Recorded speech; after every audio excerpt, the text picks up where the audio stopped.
Hey.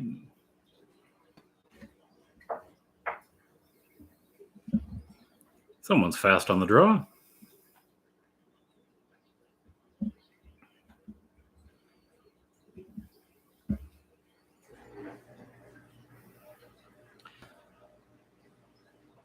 Hello, hello. Hi, hey, Patrick. How you doing? I'm back. How's the sound, by the way? Hello, Stu Rat. Hello, Praxis. Party time mentats. I didn't know mentats had party times. They seem so serious. Cool. Good. Excellent. Excellent. Thank you, Fernando.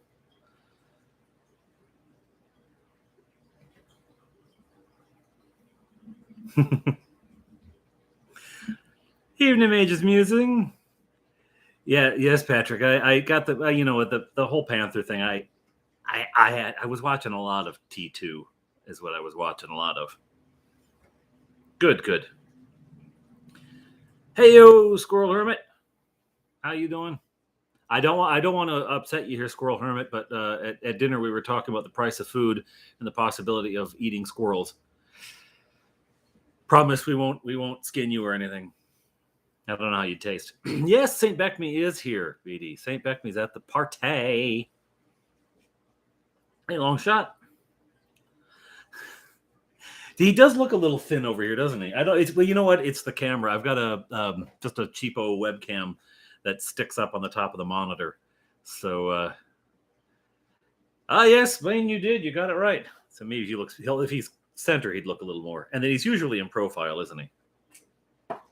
All right.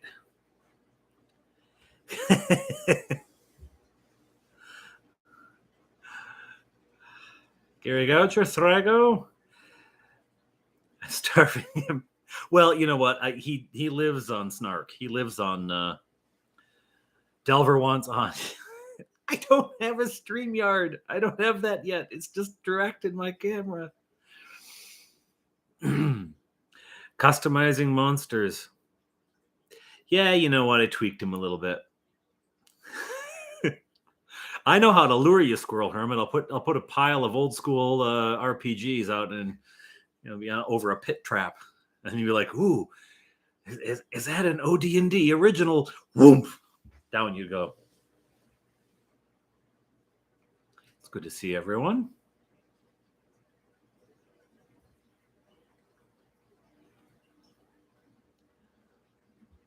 All right. So, Dungeon Delver, you were telling me to get live chats going. I have done the monetization thing, but the live chat, not live, super chats. Super chats weren't listed as one of the possibilities, and it said it is by country. It's restricted by country, or it's tailored per country. So I don't know if super chats are something that happen in Canada. A Canadian who does live streams could tell me. I don't know. Immanentize the eschaton. I just work for the guy. I'm not in management. I'm in sales and complaints. Yeah, Squirrel Hermit, we have just a trail of dice to lure you in. Picking up. I don't know. It didn't offer it as a possibility. It said memberships and ad revenue, which is minuscule. I hope so. Mage. I hope so. I hope that they'll be able to once they fully approve it. My preferred. So this isn't asking anything. My preferred flavor of eschatology. My preferred flavor of eschatology. It depends on if you mean what I actually want to happen or what I think would be cool if it happened. I think it would be cool if it happened to mean the whole, armies and fire and everything would be pretty cool. I'm hoping it's a lot gentler than that. I'm also hoping not to live to see the eschaton. I'm hoping to experience that from the other side of the veil, because I think that sounds a lot nicer. Hoping to bribe your way into heaven. Oh, heavens. Heavens, there was some whole controversy about doing that, Cal. I think it was known as the ref or something. Yeah. I was thinking of selling indulgences though to monetize the channel, like on eBay. Just list indulgences. Indeed. Well, what's that? That's the curse, you know. May you live in interesting times. Hello, Decado. I don't know if I'm saying that right. If it's Decado or Decido or Dosido, it's not Dosido. Thank you. Yes, I'll have a word. I'll have a word on your behalf, Delver. The Velociraptor. Yes. This is the bit of St. Beckme you don't get to see. It gets cut off, which was never an intent. It wasn't like, I was trying to hide the fact that he was a bishop. It's just when it sits on the table, there he is. Decado. Okay. Excellent. Yeah. Yeah. And 10,000. Yeah. To what? 20 US. You kidding me? You could pay off the car for that. Yeah. When you don't, if you don't see the rest of it, he does look a little Egyptian, doesn't he? He does. No, neither does the 10,000 Canadian it buys, though. RC Gunner. Yeah, my wife was goes to the grocery store all the time to buy groceries, and she used to be able to say, this much money for yogurt. This is a good price for peanut butter. Bread is usually around this. All out the window. A bag of apples was like $10 or something. It's ridiculous.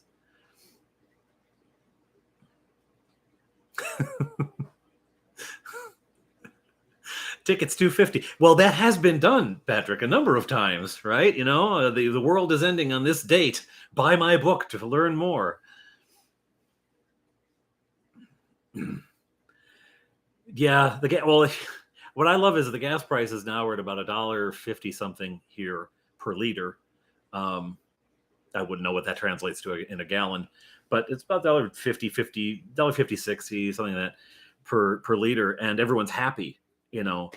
And my wife has a friend who said years ago, she said, if the price of gas goes over $1, I'm going to poop in the middle of the road. So I don't know I don't know if Jen's somewhere in the middle of the road. I don't know what she's doing in the middle of the road for $1.50, but that sounded bad. $4.69 a gallon. Yeah. General Nut, I'm telling you, that's about it. Well, we were discussing squirrel meat earlier because that would be an option. Hello, Mark. Did I ever do Star Frontiers back in the day? No, I did not. I was dimly aware that it existed because I think there was an ad for it on the back of the Beckme, the basic books. I think there was an ad in the last couple pages or something, and there certainly were ads in Dragon Magazine. Dragon Magazine was my go-to back in the day. Dungeon a little every once in a while, but mostly Dragon. And there were certainly ads in there. I never played it. I didn't even know anyone who played it, or if they did, I didn't know that they played it. Cats are looking delicious. It's weird eating carnivores, though, isn't it? Isn't it like, I'll eat an herbivore, but a carnivore is just a step too far? Howdy, trolls. How you doing? Trolls, speaking of trolls, I had a summer job when I was in university making troll hair. The rust trolls. That was fun. Hey, Retro DM Ray. You are so welcome, sir. You're so welcome. You were a big supporter of mine early on. You got a great channel, and I was happy. You weren't that far. You were in spitting distance anyway, so just gave it a nudge. True, it is the Dragon. I know, the Dragon, but everyone called it Dragon Magazine. Everyone except Stu Rat. That's a name I have not heard in a long time. Of course, I read Dragon Magazine. It's me. Dungeon was the best. Well, see, we have magazine edition wars here going on. Gator tail. We were just actually at dinner, which we had pork. We didn't have bugs, but we had pork. But we were talking about crickets at the CNE or some fair here. I think it was the CNE.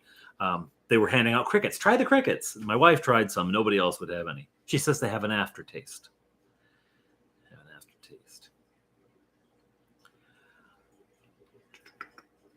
Growing the cricket or the pork, not growing the pork. Hello again, Knick-Knack.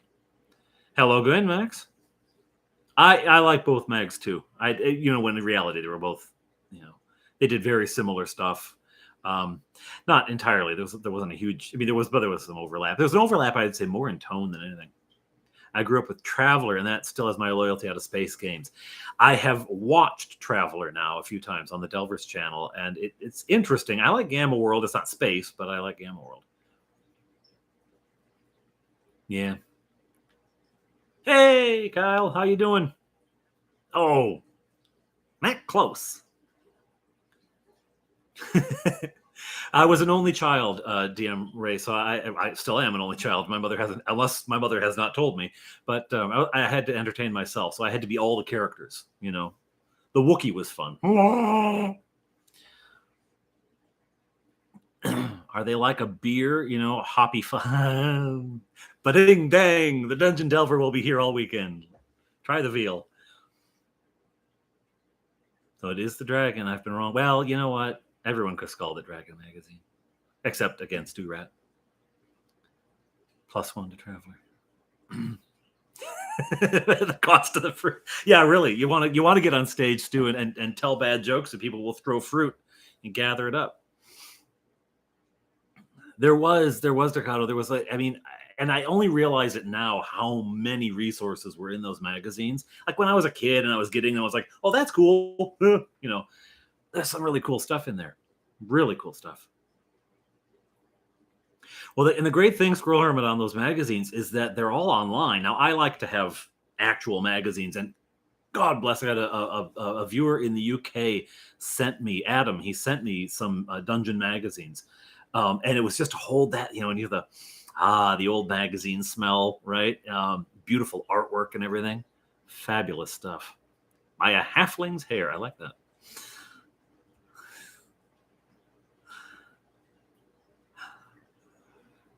I'd be buried under. Oh, oh man! Now I know what it's like when I'm on your feed, Delver. Now I know what the peanut gallery feels like from this side. Hey, taste funny. Hey, Wolf's Brigade, you have been, sir. Thank you.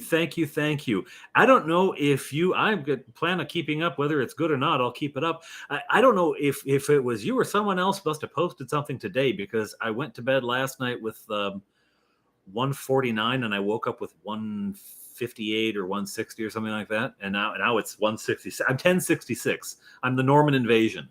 So while I do want to keep growing, I kind of want to hold here for a while because that's cool, But thank you. I mean, really, honestly, when I say it in the sort of milestone videos, thank you to the people who post it and share it. Thank you. I realize I got the camera up there on the screen down there, so I'm always looking down. I should look at the camera. That's more personal, isn't it? This is like the Kennedy-Nixon debates. Learn how to use the camera, you schmuck. As Kennedy said to Nixon. Anyhow, so we're at 12. I was about to say we're at 28. We're at 29 viewers. 30 more to the First Crusade. Hello, Montreal, grumpy old Stan.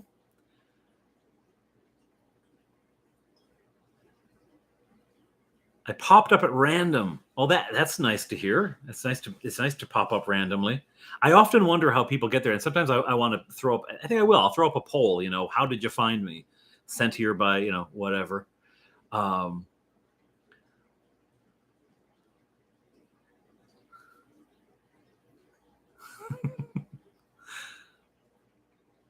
Hail, Bob Jester. Moldvay or Holmes? Menser? Moldvay or Holmes? It would be Moldvay because, to be honest, I don't think I've ever even clapped eyes on an actual Moldvay copy. I've seen it online. That's about it. I've never actually seen a copy. I had one of the guys I gamed with back in the day. He had the Moldvay BX, and it had been kicking around his house. I think his older brother played it, and he once we started playing the Beckme version, he said, "Here, do you want this?" It was my brother's. I think it was his brother's or his father's. I don't know. And I said, "Yeah, sure." And I read it, and I looked at it and I said, "Oh, it's the same," but it's not. There's some subtle differences. Let's see. Hail and well met, Lord Corion. Did I come to your channel first, or did I natter you in your video comments to come over to mine? No, I came to yours, but when I did, you were already watching mine, I think. Because when the first time I showed up, the first time I commented, you didn't say Dungeon Minister. What the heck is that? You said, "Oh, Dungeon Minister, I like your stuff." So we'd already connected, or at least you were watching.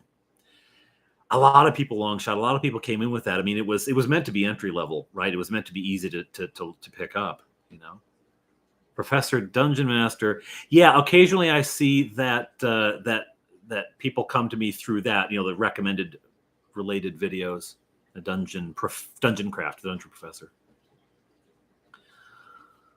I love to see that, like, some of you know each other from other places. That's fabulous.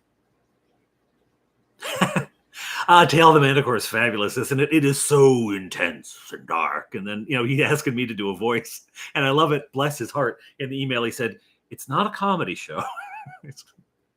I can't help it. I should invite myself on a Friday night chill stream one day. If I had that kind of clout, Max, I probably would. Probably would. How long will I be streaming tonight? That kind of depends on the endurance factor. I'm really not planning on anything later than 9. An hour and a half seems like, you know, long enough.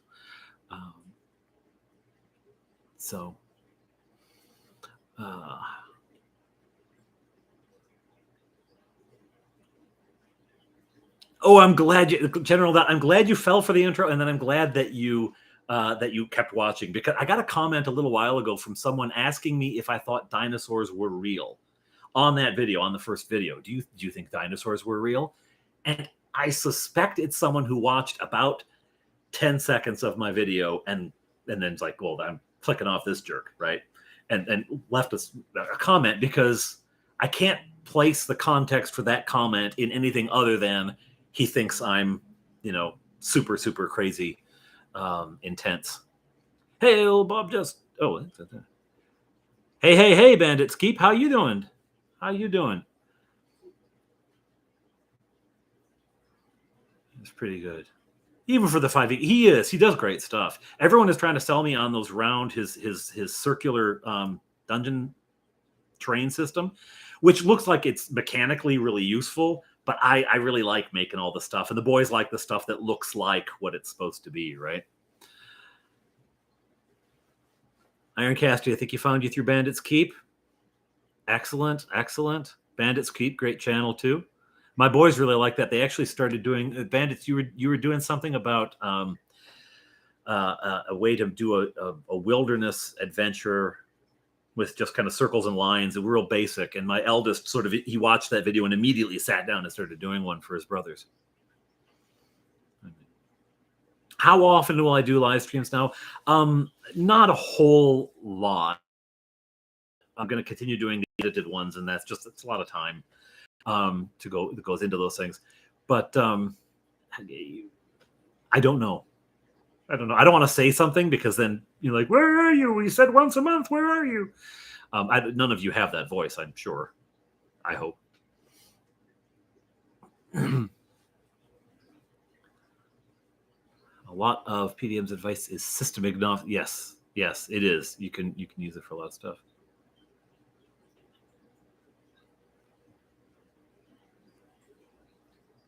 Yes, the dungeon pizza. That's what I was talking about. I think that it looks like mechanically it would be a great system, but the boys really like, and I like the thing where, you know, you have the thing shaped like it would be shaped, and yeah.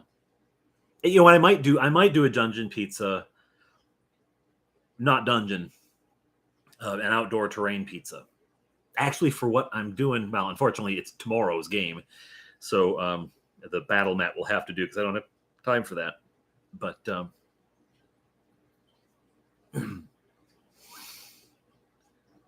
hey, Benjamin, just look the help file for super chats. Yes, you can turn them on if you're in Canada. Woo! That's cool.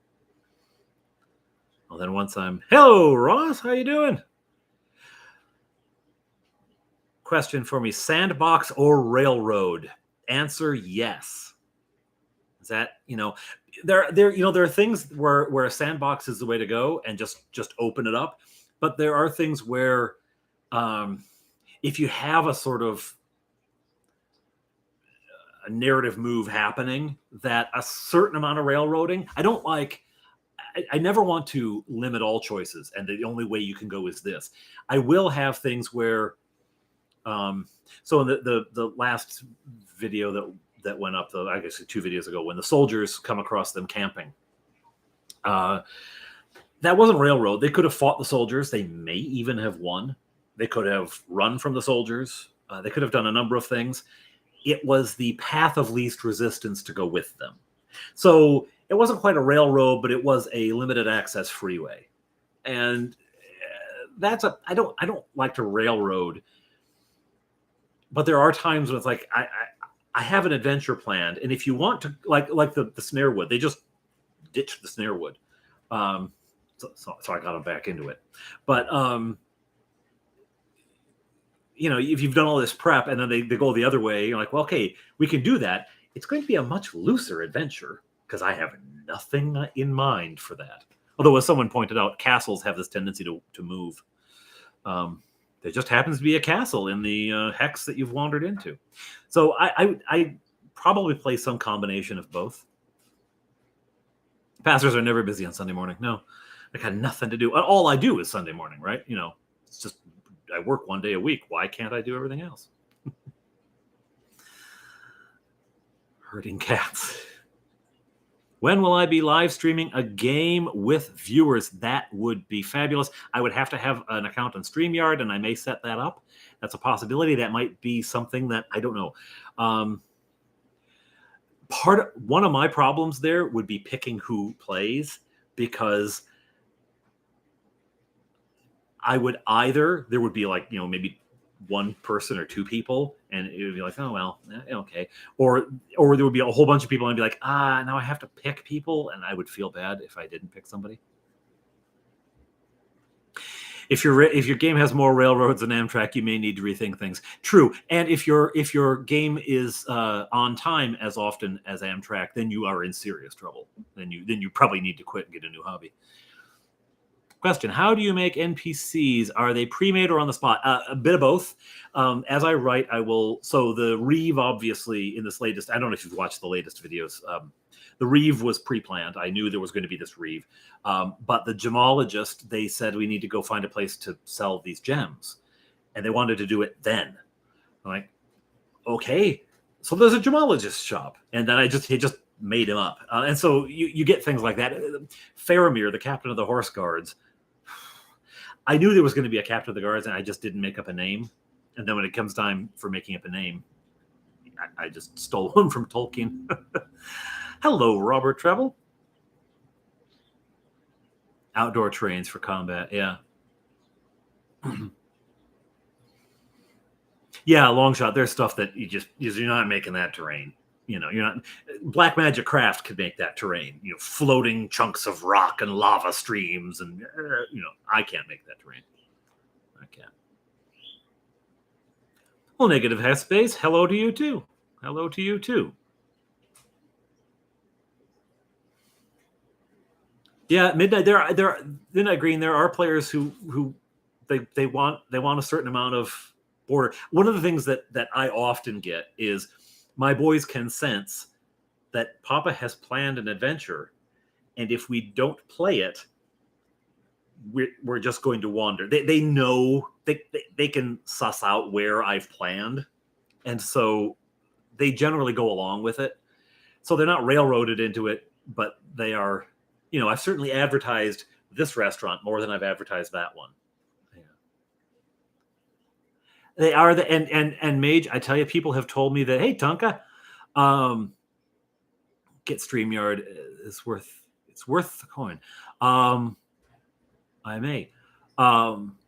Names, I tell you, people have told me I should get a list of names, like a whole bunch of names for men, a whole bunch of names for women from different cultures, different races, different tribes, different whatever. And I really should. But that's a whole lot of pre-work, and I am a lazy DM. And sometimes I like the names coming up. Like, I like the fact that the Lord Cormax right-hand man is Sandor Clegane. I like that because, of course, my boys are 12 and 10 and 7. They have not watched Game of Thrones. They're not going to watch Game of Thrones until they're adults and watch it alone, because that's also not something you want to watch with your parents, when the sexy bits come on. So I like the fact that sometimes I just borrow names, like Fanghorn. I just blatantly stole Tolkien's name. Do I have any plans for the party to run into any dwarves or dwarven ruins in the future? Love the campaign. Thank you, Josh. Well, they have run into one dwarf up in Hrothgar's Eyes. They ran into Torek, the dwarf who was a prisoner of the werewolves, and so they have a kind of a connection. They know someone up there, but that's like knowing someone in Canada. Oh, do you know my brother? But yes, the short answer is yes. The pieces are in motion, Watson, and so there's things, there are larger things happening in the player's world that will eventually collide, and the dwarves will be dragged kicking and screaming into it, essentially. Let's see. Again, I was saying earlier, I understand the Delver staring off screen silently for long periods of time. Yes. 6x6 dungeon train setup. Yeah, 6 foot by 6 foot. Right. And I did it in an afternoon. If I can do it in an afternoon, so can you. Drids du Orden. That could be anybody. That's true. Even free StreamYard is worth it. Okay, I'll look into StreamYard, because I would actually like to be able to do individual stuff. What's his name? Friggy McStove is his name. Thank you, Daniel. Thank you very much. Hey, I read you. I read you. You've become the sacristan at your parish. Blessings. That is lovely. I wish I had a sacristan at my parish. Do you want to move to Ontario? I'm the sacristan at mine.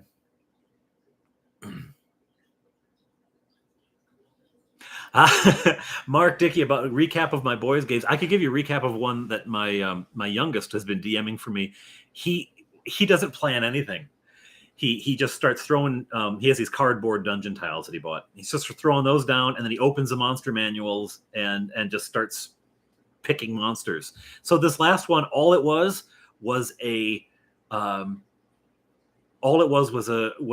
tournament. My character had been abducted by elves and taken to this dungeon room with this huge oval chamber, and it was a tournament. And it started as the tournament of swords, and then it was the tournament of jousting, and horses were provided, and then it was jousting on dragons. So, yeah, he does very, very spur of the moment. And the thing is, a lot of it is really inventive. He had this whole storyline about this rebellion that was going to overthrow the kingdom, and the rebels, they hid inside these trees that had staircases down into dungeons, and it was really involved. And he's coming up with this just off the top. Oh, to be 7 again, all this stuff just popping out of his head. Fabulous.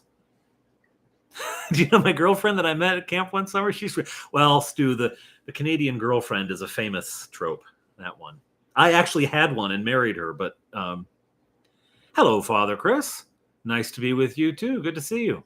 Are you the Father Chris from over on the Discord server? The name's gone out of my head. Warhammer has some great name generators for each of the 4 races in the game. See, there we go. Something all pre-made might be suitable for me. I know 5e has all that kind of stuff. You just roll dice to name your characters. Timekeeping is essential. Tis. And that's one of the things that I get a little woolly on, to tell you the truth. I try, but you can imagine with 3 boys, it's a little chaotic around the table. A little chaotic. What is my plan if the PC dies in an awkward moment at the dinner table? Yes, it is. They're getting more experience now, especially because they DM for each other now.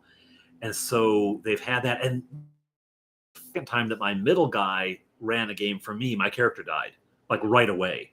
I had this cleric already. I go into the dungeon first. I'm like fighting a giant beetle or something, and it kills me.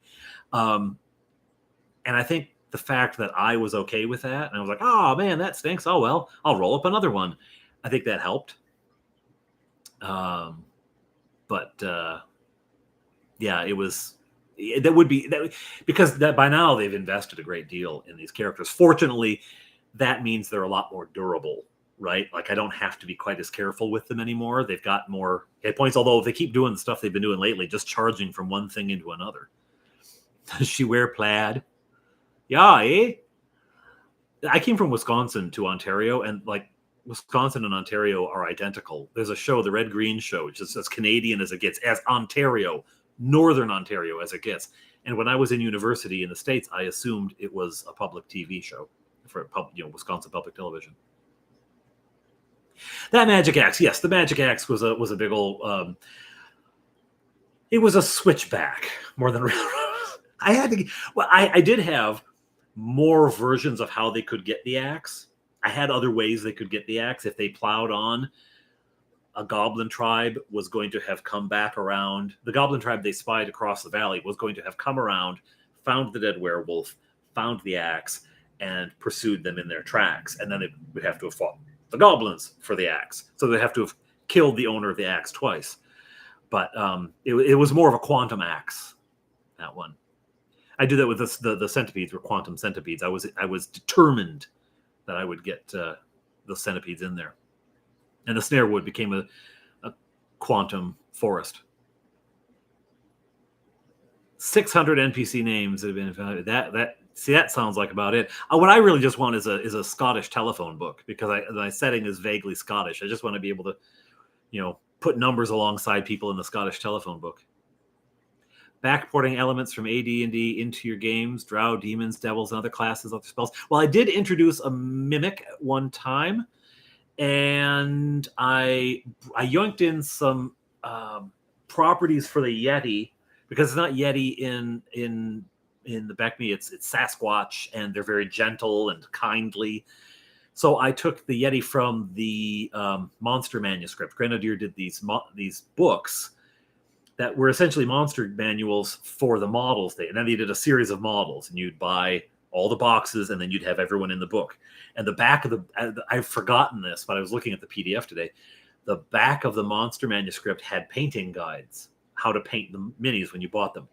So I have ported some things in, and mimics specifically from AD&D, because for whatever reason, I have no idea why, they didn't include them in basic.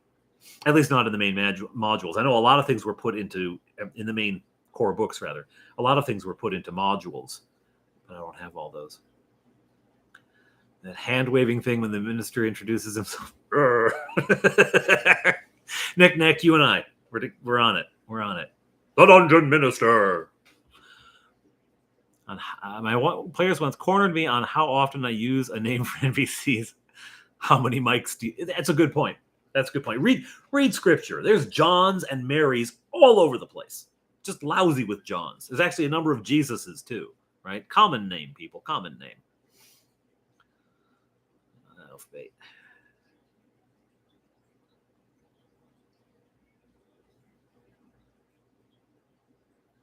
I'm glad you did, Party Time. I'm glad you did. I'm glad you did. My channel is, it's a D&D channel. The fact that I do it specifically as a priest, I mean, I have other clothes, not many, but I do have some. The fact that I do it in collar, though, is intentional. To be frank, it is intentional. And part of that was as I started to explore the D&D world in YouTube, because we started playing May of 2021, and I didn't start the channel till August. So as I'm sort of getting back into the hobby, I was watching things on YouTube and discovering how alive anger about the Satanic Panic, and in fact, actually lingering Satanic Panic, was still out there. And so I thought, you know what? I want to do a YouTube channel, mostly because I just wanted to do one, but I want to do it in my collar as a priest, as an antidote to that, as a sort of, you know what? That's not the only word from the church on this hobby.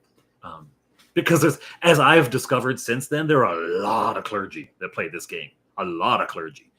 I mean, I think at one point, fully a third of my viewers were clergy. So these are the Daves I know. Oh my heavens, I'm so behind on the chat.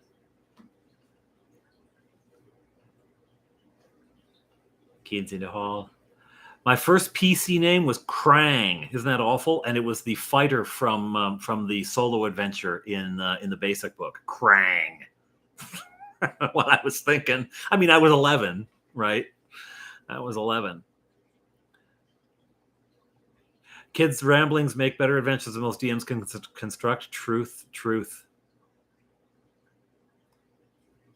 Thank you, Daniel. I'm so far behind in the chat. I'm so far behind. How do you balance your hobby with your stewardship? Game for 20 years, and suddenly, as a family man, I feel self-conscious.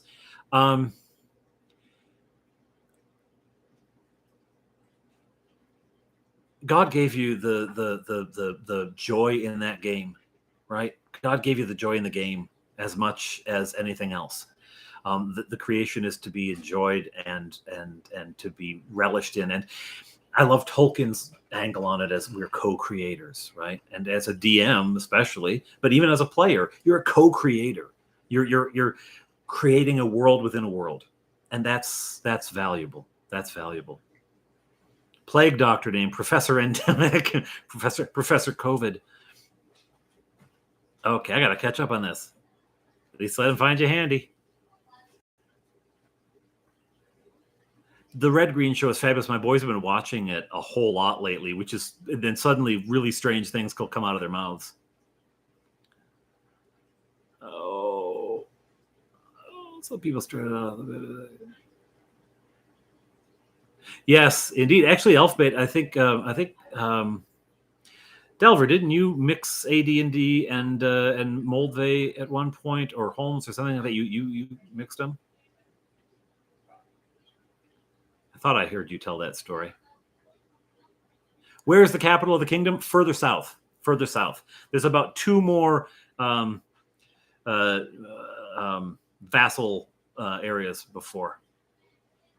Wikipedia has a list of Scottish Gaelic given names. Fabulous. Adventures with Dice. How you doing? It's going well. It's going well. It's going well.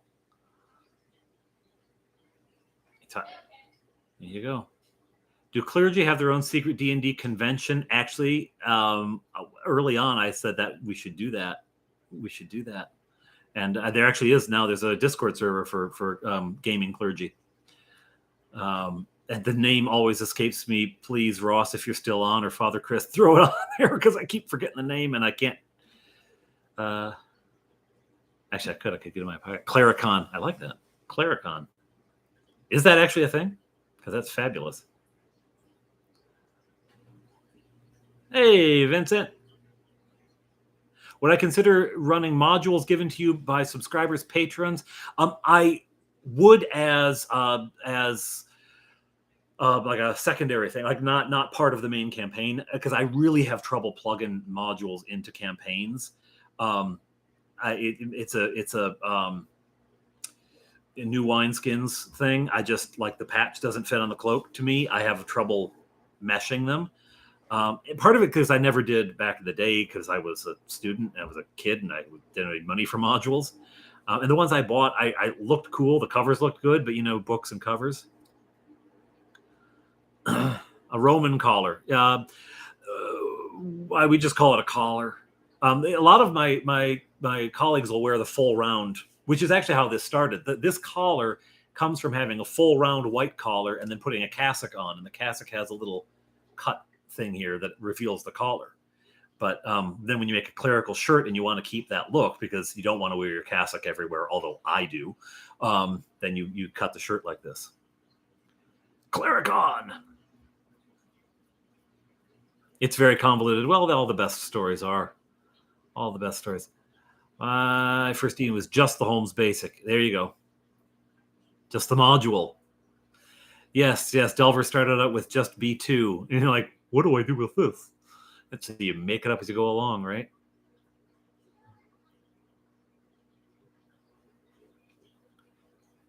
Fabulous. Go back to your toils, and God bless you, Daniel. Thank you very much. Thank you, Saga Society. Thank you. I'm awful with names, hence Faramir, Fanghorn, etc. Can I get rid of the nail in the wall? I did. Shadow's Pawn. I did get rid of that. It was a screw, and I did get rid of it finally. A couple episodes back, I got rid of it. But now, I have to say, now there's a little white spot where I filled it with spackle. So it's just a different kind of distracting. Kyle, a primer on the world. Someone else has been wanting to see a lore video about the world. Was that you? I can't remember now. Hey, Ian. Here I am. Yes. I want to do a lore video. One of the things about the lore of my world is that it's a work in progress by necessity. Partly because I don't have the time to sit down and write it all, but also because if I haven't written it, I don't have to erase it to write something else. I keep it a little vague at the edges.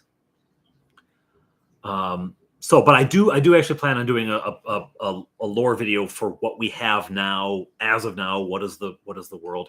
It's on my to-do list. Best I can say. Yeah, rules is written. The rules themselves tell you to wing it sometimes. Well, Dungeon Delver, I think that the numbers probably reflect the fact that this is not counting the test run earlier. The first time I've done this, if I did it every night, I suspect people would say, "Well, it's always there. I can see it anytime." But I know I love tuning in because you know what it is. It's the same kind of feeling I'm getting here right now. It's like having a group of friends together. It's fabulous. And I mean, clergy don't make friends easy, because you meet somebody and you have some common interest, and then inevitably, oh, what do you do? I'm a priest. Oh,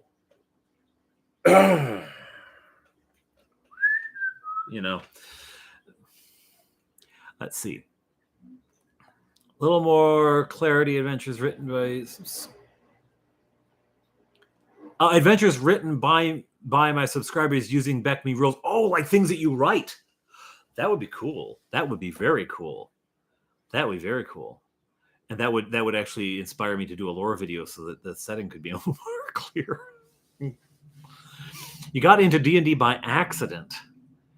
Elfbait, if there is a video that you, because I know you have a number of videos up on your channel. If there's one where you cover what that story is, I'd love to hear that. Comment, because you can't do it in live chat. It won't let you post links, I don't think. But put it in the.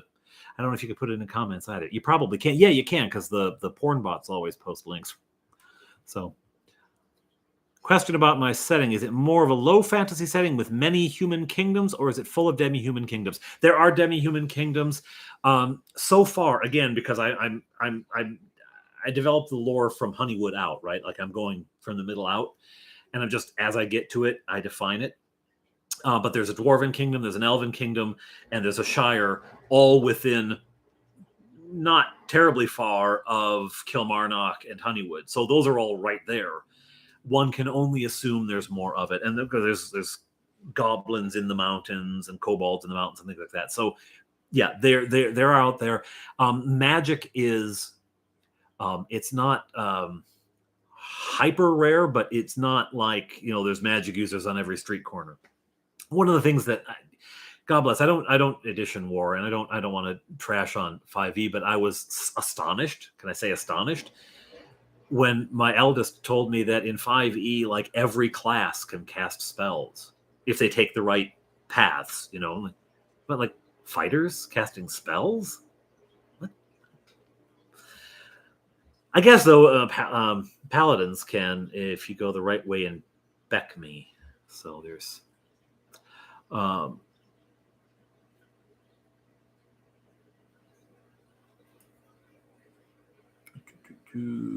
do Billy Bob's Act for the lore video. Yes, and I will do that. That is on my list. I really do. That tells you how far back I am. I had to clean the black spot off my iPad.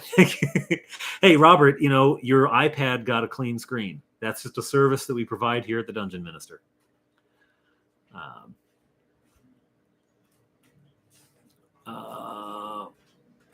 The known world or your created world? The created world. I don't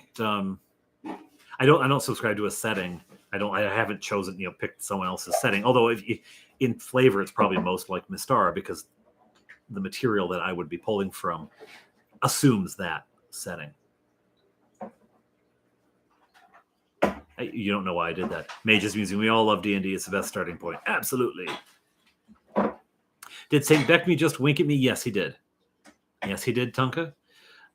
He knows you're there. I think it is too, Ian.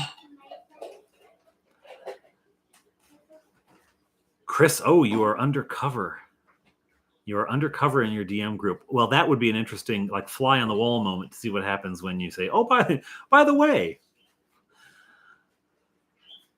Because what I find, especially my wife finds when she's at the playground with the kids, and inevitably the question, "Oh, what does your husband do?" comes up, and he's an Anglican priest, and my wife describes the look on the other woman's face is, "What have I said that she's judging me for?" Includes St. Cuthbert of the Cudgel as a world deity. I always like to familiarize. I like St. Cuthbert too, because I served at St. Cuthbert's Parish as one of my student placements. When I was in seminary, I was at St. Cuthbert's Anglican Church as a student. Let's see. Mom for the first found the first. Oh, now it's gone.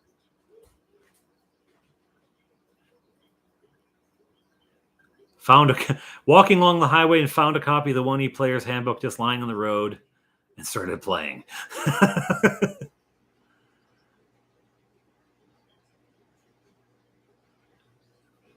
You know to play with. Yeah, magic is super common in 5e. It's everywhere. Barbarians don't have any spellcasting ability. I gather actually if they take the right path, they do. And this is when one of the Zlandapan's marvelous book of everything you didn't know you needed to know. But it's in one of those. I gather they do actually have the option if you go all through the books.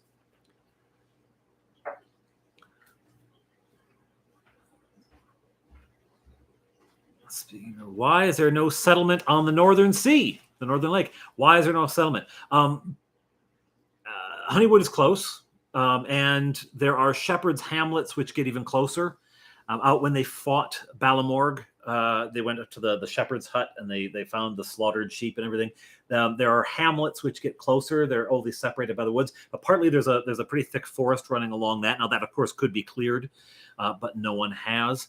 It's also closer to the baddies, and the north of that kingdom. It's already the Reach, so we're already quite far north in the kingdom. The Reach being as far north as we can reach, and that Northern Sea acts as a bit of a wall, as a bit of a barrier, and so there's a psychology of that's our protection, and so going right up to it, and there wouldn't be any trade across it because on the other side are goblins and whatnot. And the elves are available by road, and the dwarves are really too far for Honeywood. They send most of the stuff downriver anyway. Hell sent, yes, 7 Hail Marys and an Our Father. I think I'm trying to find it. Hello, Totem Barbarian. Oh my heavens! It just jumped again. Is this going to be a normal Saturday thing? I don't think so, Ian. Just because doing the edited videos really takes quite a bit of and here I'm answering Vincent's question, how long does it take to fully produce an average video? Thank you. I enjoy the editing.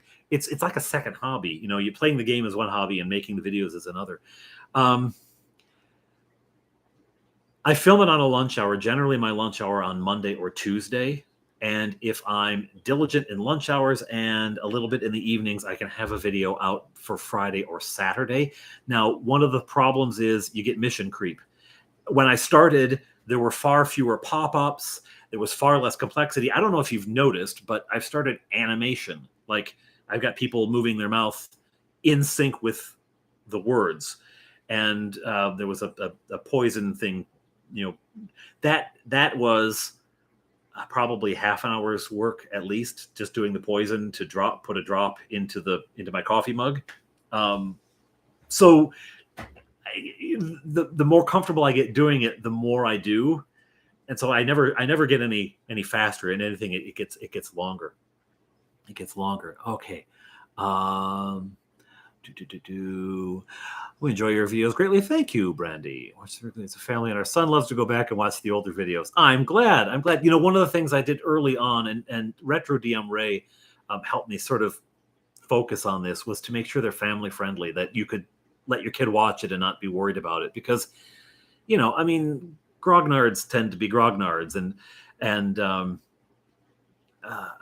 some of the videos, fabulous stuff, but the language can be an issue at times. For me too, to tell you the truth. The outtakes you wouldn't want your son watching. As I Alfade, here's the link to the video. And again, it didn't show up in the comment because I think they get cut out by YouTube, but you find a way to send it to me because I really would like to watch that. I like the streams. You get to interact with the group like-minded. Yes, I Robert, I'm with you. I just think it's like having them sitting and talking games with friends. Halson, what do you do for penance in the Anglican Church? We make you a warden, and you have to serve a year as an administrator of the parish.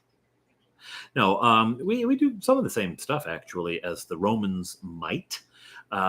It tends to be more on restorative than penance, but that's what penance is anyway. I guess just the word scares people. It tends to be more things that are focused on changing a behavior or restoring a relationship, but it's much the same otherwise. We Anglicans do. There is an Anglican rosary. I just use the Roman rosary myself, and lots of Anglicans do. Some Anglicans get allergic to anything Catholic. I'm small C Catholic. Started playing D&D in 3rd grade. Trolls says 57 now. My older brother was the DM and gifted me with the old white box. Oh, that is a princely gift. Not to rag on editions, but I think a lot of 5e players don't realize that the limitations of the characters make them more interesting. I think so too, Alexander. I do. Well, that's why I play back me. That's why I didn't learn the new system. Even though I was, before we started playing, I was watching Viva La Dirt League, because I was watching Viva La Dirt League's main channel. They started a D&D channel. It's 5e. But Rob Hartley, the DM, doesn't tend to use a lot of, at least when I was watching, wasn't using a lot of the bells and whistles from the new edition. So...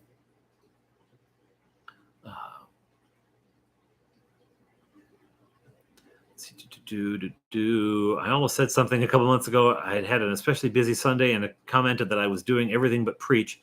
One of the others said he thought we didn't have male pastors. Yeah. Hey, James Keck, how you doing? Think of Vaesen, where the Christian faith is tangible. Is Vaesen a role-playing game? Because I'm not familiar with the term. I think elves should always be able to cast spells. Yes, to show the magicality like a BX, but not other races. And I don't like all the newer races added to the game except turtles. I don't know what turtles are. It sounds like a candy with nuts and caramel. Have you seen any of Joe Cat's Guide to D&D? I have not. Unless I have and I've forgotten the title. I saw one that was like a cartoon thing. It seemed to be 5e based. It was a kind of a cartoon. And it was very funny. And I wanted to show my boys, but he swore like a sailor. So it's alive, James Keck. Yeah, you know what? The North Sea, hey, there's nothing to stop the wind coming off those mountains, man. There's nothing to stop the windows coming out of the mountain. Thank you, Alsant. I do enjoy it. I really do. And if I could make a living just doing those videos, I so would. And I'd be like, hey, I'll be an honorary clergy in your parish. I'll just come and preach on Sundays and stuff. Do you plan on playing with race class level limits, assuming the characters survive that long? Well, that's a big assumption, and assuming the characters survive that long, assuming their attention span lasts that long. So far, it hasn't shown any sign of abating. Alexander, one of the things I think I don't know this. I actually haven't quizzed him on it, but I think my middle boy kind of appreciates the idea that he can get to top level, and he's top level. And I've told him that beyond that, there are other ways in which halflings advance in the Back Me system. There's a whole, they go up letters then, and they get different ability scores, but or not different abilities. So I think he's kind of keen on the idea of being top level. I have been putting more and more work, Grumpy, and I have to say, I'm glad you like the details, General. I do, to be honest, I mostly do it to make myself laugh. And then, if it makes me laugh, it'll make someone else laugh.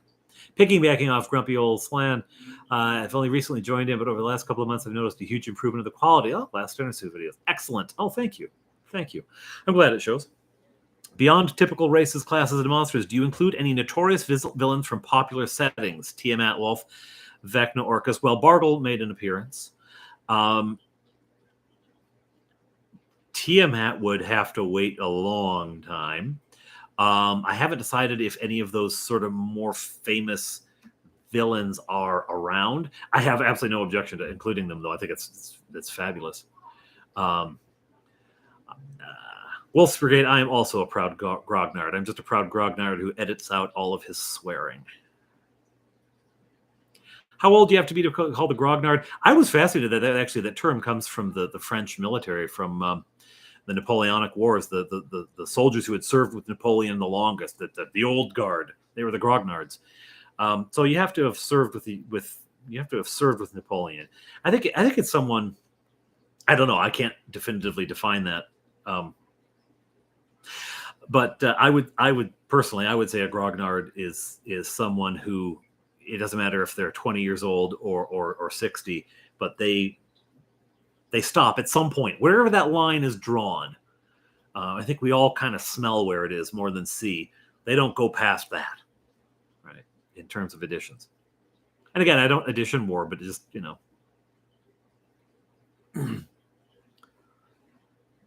Did you play with dice you had to color in? Did your first D&D set have art by Errol Otis or books with naked ladies in them? Bill, that wasn't a D&D set. I'm sorry. Hustler does not make Dungeons and Dragons games. Biggest fix for any editions issues is rolling stats 3d6 straight down. You know what? That may be the grognard cutoff. You roll 3d6, you start at the top, you go to the bottom. That's, yeah. Turtles originated in BX. There you go. RPG from the same makers as Tales of the Loop. I've not heard of it. Turtle people. I kind of guessed that from the name. Ninja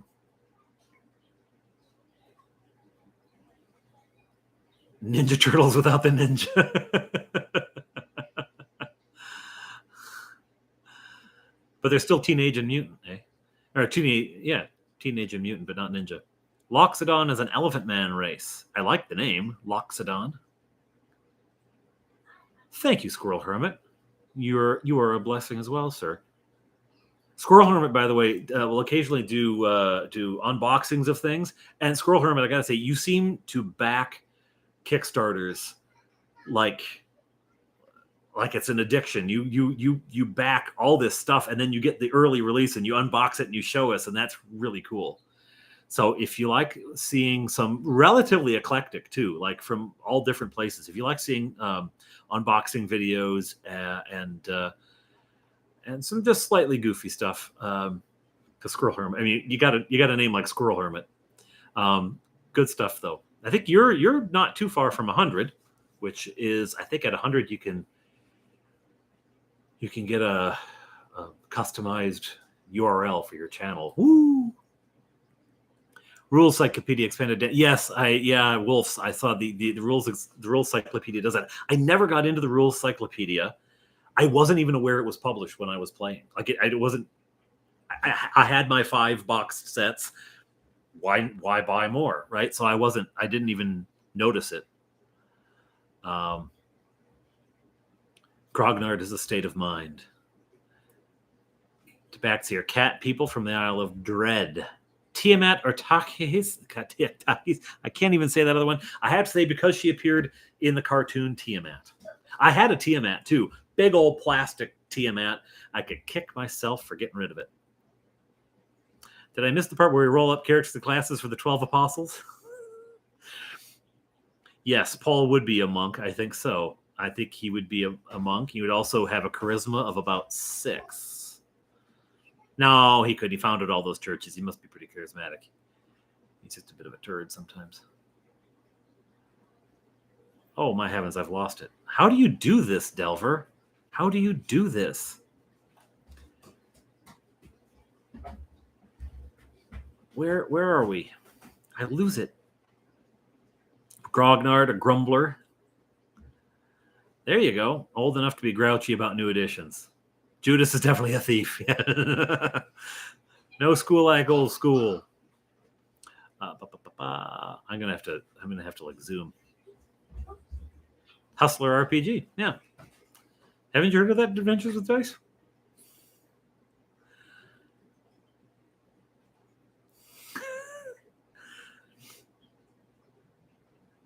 Grognard. Grognard sounds like I'm gardening. You grow tomatoes? No, but I grow Grenard. Dragonlance version of Tiamat. Okay. Dragonlance. Oh, sorry. Back me. Takesis, thank you. Okay, I think I'm up to date on the...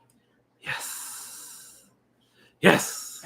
Paul, intelligence 16, charisma 17. Oh, my heavens. Wisdom 8. Well, yes. Keep going back to get beaten up. Hey, Alfbait, if you're not already gone, thanks for joining in. Do send the link to me. Thank you. I want to read that. Gronyar. Second G and the D are silent. Mage's Musing is Canadian and I think grew up here, so he might know. Would you prefer a game set in a classic era or medieval for a mudcore game? Man, I've never played anything set in a classic era. That would be interesting. I default to medieval because that's what I came up with. But that would be interesting to play a sort of Roman Empire, Carthaginian. That would be kind of cool. Does my world have an Underdark, or is it more natural cave system like the Mammoth Caves? Well, it doesn't have the lighting system that Mammoth Caves has. I love that place, by the way. I went there when I was a kid. I haven't thought about it. I really haven't thought about an Underdark yet. I know the Snarewood, the Coila Jomhair. Coila Jomhair is the closest to a sort of Feywild thing I've gotten. And it has a cave system, which has some quirks to it that they didn't run into. But I haven't. So I haven't thought about that. But I have no designs to. But I have no objection either.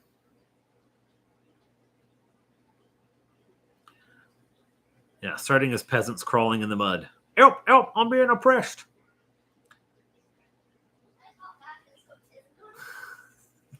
Field of Nard, yellowed pages of rules, hex maps, and Avalon Hill game chits. You've got to earn even the stick. You would fight a rat in the mud.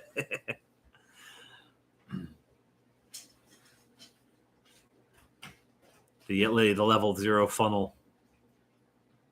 I am going to be playing an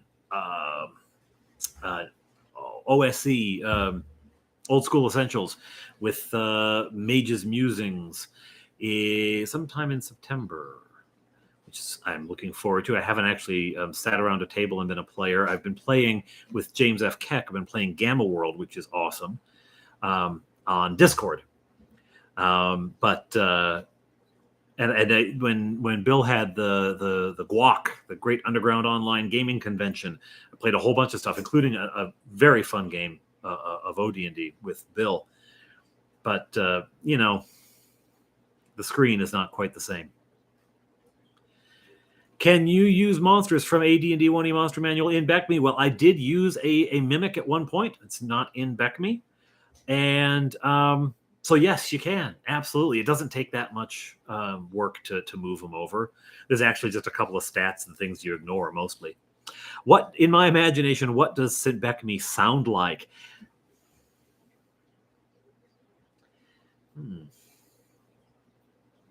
Part of me wants to say he sounds like Brainy Smurf. And if this were an edited video, a snarky comment would appear right here at this point. Oh, is good stuff? Well, I am told it is, and I'm looking forward to finding out. Grumpy Old Slam Gamma World First Edition. I have no idea which edition it is because I never played it at all. So all I just, I show up and they tell me which dice to roll and I roll them. I always tell Anglos that if you pronounce French as spelled, you're doing it wrong. Well, I think the French did that just to cheese off the English, Max. Yes, I really enjoyed that Cthulhu game. That was a lot of fun. Session 10, if the schedule holds. Not Squidward. I don't watch. Is that SpongeBob? I don't watch SpongeBob, so I wouldn't know. Maybe Squidward sounds like Brainy Smurf. I don't know. Yeah. So Tonka, if you heard what St. BECME sounds like, but I don't know. Could you imagine the things that St. BECME says in Brainy Smurf's voice? Dungeon Minister always says that you should never. I don't think so. Like Brain for me. Oh, wonderful. More geography. Just what children want. MM was written for OD&D and Basic.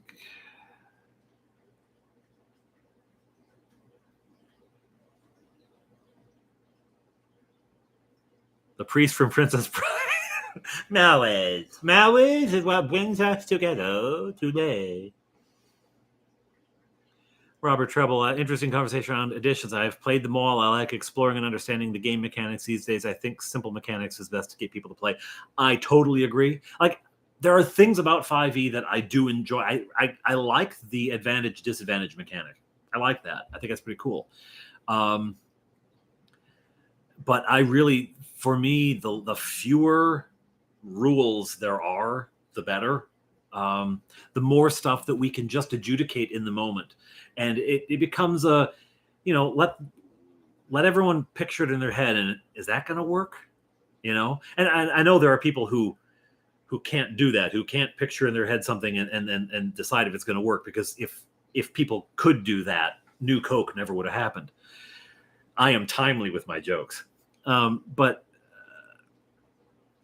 to be able just to adjudicate it, and is that going to work? That'll be like this, that to me is more fun than rolling a dice for it. And then you roll the dice for the things where there's really an iffy, you don't know how it's going to go. But if one of my characters says, I want to jump off the top of this 100-foot tall tower, I want to jump off the top of it and run after the ogre. Like, well, you're going to die. I don't even have to roll for that. I didn't watch SpongeBob until my 9-year-old just started. Now I'm in. Well, my mother started watching SpongeBob SquarePants, which, like, she hated cartoons when I was watching them. She wouldn't watch Thundercats with me. She didn't want to watch Inspector Gadget. By the way, there's someone who lives in the village where our church is, a couple who worked on Inspector Gadget. And every time I go to visit them, I'm like, because their house is full of stuff, right? The other day I was there. Oh man, I was there. And what did they have? It was a, it wasn't a gadget thing. It was some toy from the 80s. I don't remember what it was now. Was it the He-Man, the Skeletor Mountain? No, it was Castle Grayskull. He had a Castle Grayskull. And I said, wow, Castle Grayskull. He said, do you want it? And I'm like, I can't say yes. Or it's going to look like I come over here to get toys. But I really wanted to say yes. St. Brazzy, take your meds, Todd. Just steal the mechanics you like from other editions, homebrew it. I you know what? Like I said, I took things from that Grenadier Models monster manuscript, and I'm doing I've got. They just met. If you've watched the latest episode, it ends with them meeting a satyr. So we're going to have a satyr in the next episode.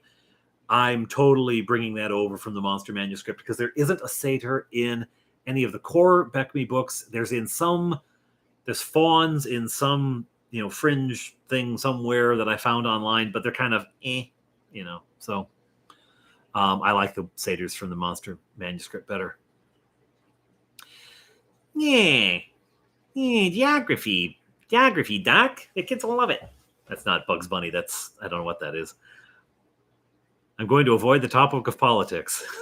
Why? Because I'll try to do Justin Trudeau's voice. Role playing versus role playing. There you go, Wolves. Rulings over rules, okay. Now, don't get me wrong. I need to have the rules. I just like there to be the ones that are necessary to keep it a game rather than just sitting around telling stories. I want enough rules so that it's still a game. But when there's a dice roll, what was it? My eldest was telling me about something in they were saying that any improvised weapon does 1d4 damage.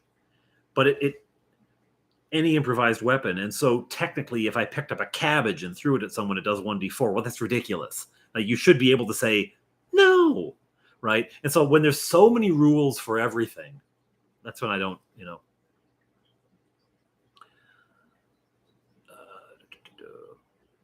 It is scroll room, and I like the advantage disadvantage. I think that was a neat idea. Inspector Gadget was fabulous. I watched that. My mother did some amateur theater, and some of the people who worked at the theater that she was non-equity, non-union, but some of the people who worked there with her also worked at the local TV station, and so they got me all this promotional material for Inspector Gadget and Thundercats. And so I had posters and all that stuff, things they would send to the TV stations to try to get them to take the show, right? And then to use in advertising. Go,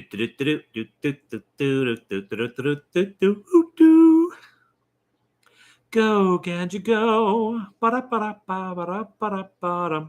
My kids would love it. It's a great line to use in these situations. Yes.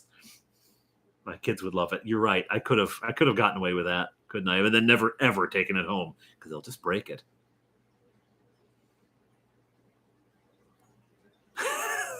Yes, the great cabbage wars of the southern lands. D4 damage embarrassment. Oh, we have more to fear from the opinions of our friends than the bayonets of our enemies. You killed a guy with a thrown sandal. Is it one of those like 1980s women's sandals with a huge clunky wooden heel? Because that I could buy. Childhood trauma. My feelings were hurt. 3E started the trend in D&D for the rules must cover everything. They never have. That's why there's still a DM. Well, that's the thing, right? Like there's a dungeon master there for a reason. Otherwise, you just open the book and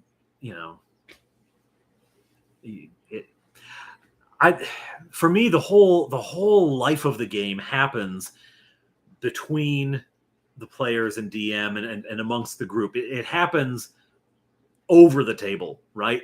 It happens in that. And part of that is we've all agreed that a sword does this much damage, that this number will hit, that number will save, that this creature has this kind of attack. We've all agreed to that. But the fewer of those things we agree to, the basics, the things that we need, the more can happen, right? And can happen dynamically. Which, incidentally, putting on my priest hat, which I do have several very nice priest hats. I have a Zucchetto and a Saturno and the Beretta, of course. But putting on the priest hat, that's also how faith should work, right? Like the creeds, the Nicene Creed or the Apostles' Creed, they're like these bare bones statements of faith. That this is what you need, right? And human doctrines and dogmas are important to keep us, functioning. But anytime you make those more important than the living stuff, then you're in trouble. I am the law. Any experience with Traveler? No, I do not have any experience with Traveler. Now they're playing Traveler over on the Dungeon Delvers channel on Wednesday nights. And someone will jump in and tell me if I'm wrong about Wednesday nights. But and I've watched a couple of those, but I have a handgun for. Yes, I wear a gun on my head. That way, if any Presbyterians show up, yeah.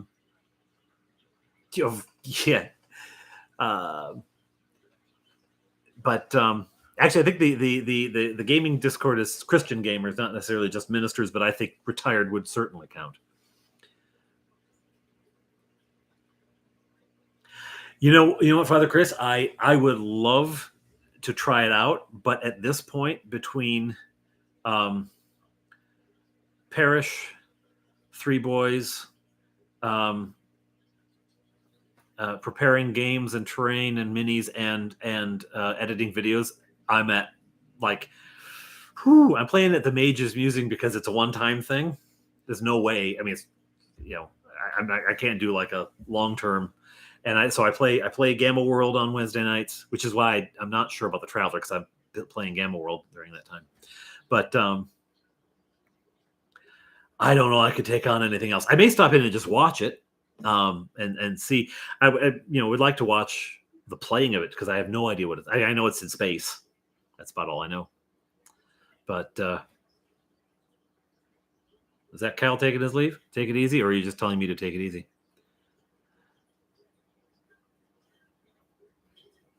Screwed by the establishment industry are a lesson to me in the importance of free will in everything. Well, without free will, there can be no love, right? Without free will, it's not love, it's captivity.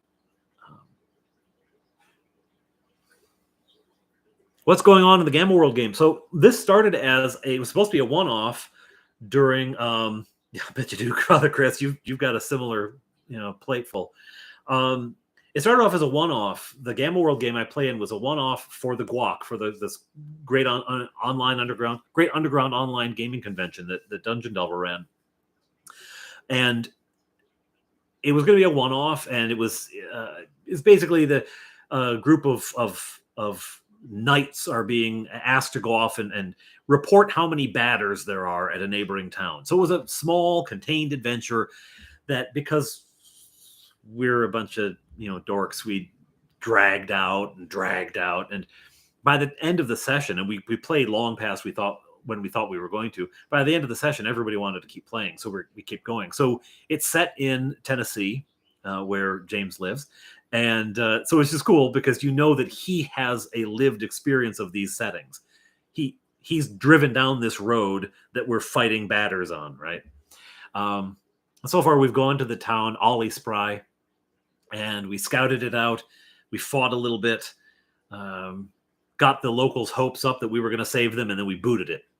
We time traveled, strangely, and the last thing we found is we came up against this huge wall that wasn't there when we came north, and it's there now. So our time travel must have messed something up, and they're not letting us in because we have mutants with us. Yes, there can't be service because you're not choosing it. It's not service if you just become an automaton. You're a Terminator. What's my character in Gamma World? His name is Michael's full strain human, a pure strain human, full strain human, pure strain. Again, I show up and they tell me which dice to roll. Pure strain human. But we've got a lizard guy, we've got a bug guy, and we've got a talking porcupine, which is funny because I found some videos of porcupines making noises, and then we have to envisage our fellow player talking like that. Take it easy, take it easy. Let's see. Sending me some of my UDT. I don't know what UDT is, but thank you. Are there any conventions that you wish you had time, money to attend? Yeah, I would like to go to a convention again. And I found out there was one in Toronto, like after the fact or on the day it was happening. There was no way I could make it happen. So many RPGs to try, so little free time. Amen. I wish I could. Part of it also is I don't have a passport currently because I don't like I'm a homebody. I don't go many places, so I don't even have a passport. So I couldn't go to one in the States if I wanted to. I would love to go to GaryCon. Like to go back to Wisconsin and see people too.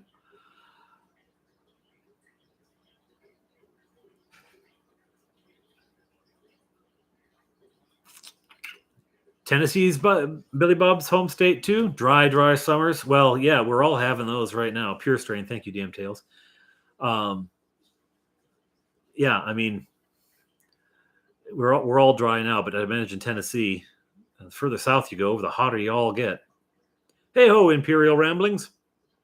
The ministers of the church I go to want to start a D&D club. How do people get in the Discord? I'll pass it along, Awig asks. That's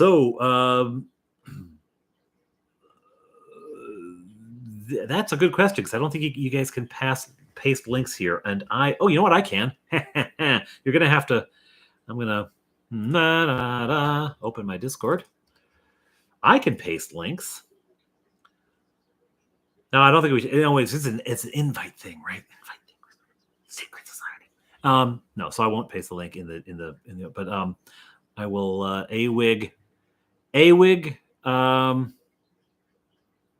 message me, I guess.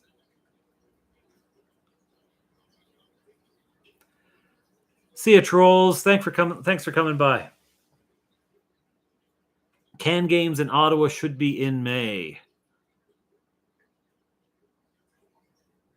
Ain't no Kelpie horses or winking statues. Don't go to Arkansas. They'll kick you out. Yeah, but you jump stumps. I mean, come on.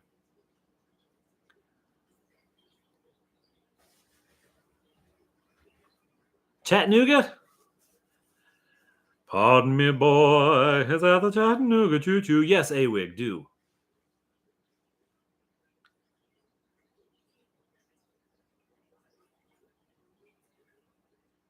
I thought the north was the stump jumpers, the south was the hillbillies.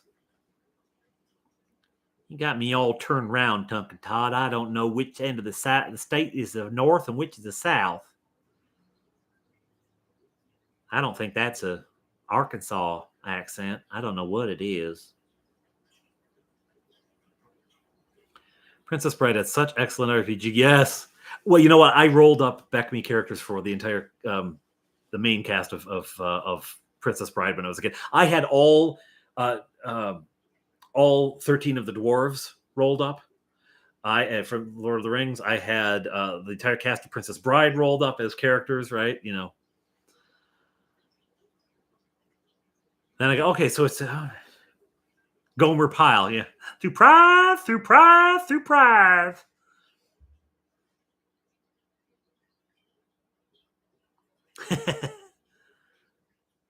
And there's a lot of Floridians here, Kyle. You got to watch it there. Have I done tabletop miniature gaming? Are we talking like wargaming? I've not done wargaming. We do use minis in our. That is. Pardon me, boy, is that the lair of great Cthulhu in the city of slime, where it's not all the time. Pardon me, boy, is this the Transylvania station? Yeah, track 29. Oh, can I give you a shine? Wargaming. Yes, wargaming. I've not done any. Yeah, the closest I would get on that is Axis and Allies, which kind of counts, but no. oh, Bill. Oh, God bless you. God bless you. I like when you sing. I think Luther actually does like when you sing. That's what it is Luther isn't here. That's why I'm not getting ragged on for the singing.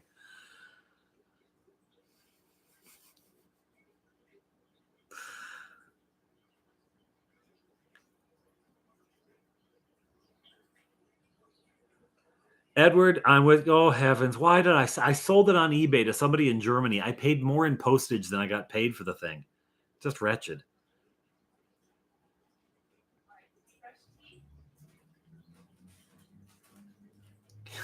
And you hear the pipes. Well, welcome from Bandit's Keep. Bandit's Keep is good people. Bandit's Keep is good people. Yeah, DM James, who used to be the right way to role play with DM James. He plays a lot of Warhammer, and he's always talking about this clan and that clan and all this kind. I have no idea what he's talking about, but it sounds interesting. I like the I like the idea of the mech suits, the whole things, the whole. I've never played it. Instead of train whistles, gurgles and chants. Yes, it would be. I don't know what what is it? It's fine to have your breakfast. Then to eat your ham and eggs in Carolina. What would you be eating in Carolina if you had Cthulhu train? Ah, oh, shoot.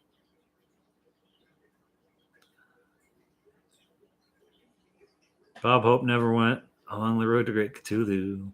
Where AAA, Bob Hope never went along the road to Great Cthulhu. Where AAA has no maps and all the churches lay traps. Green eggs and ham and beans, calamari. Yes, calamari. Thank you. I could rattle that off, but now when I'm trying to jump into the song midway, there's no way I can grab the lyrics. You bore the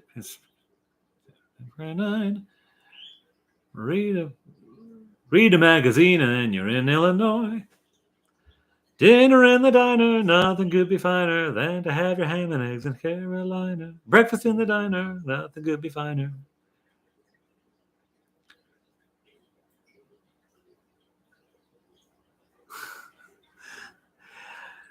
St. OSR back here. He's a stoic. I'll say that for him. I'll say that. It's from an old chess set, apparently. I found it online. It's an outdoor chess set. I didn't think he could hold up to rain, but I suppose he can. Do you hear that? I'm going to stick you outside if you don't behave. And they have the whole thing, the whole. But this one was at the local antique shop. Had that and a pawn, and the pawn was just So I got this guy. Important gamer question: dice or glicky clacky math stones? Well, I'm dice. I'm interested in what glicky clacky math stones are. Billy Bob Sack?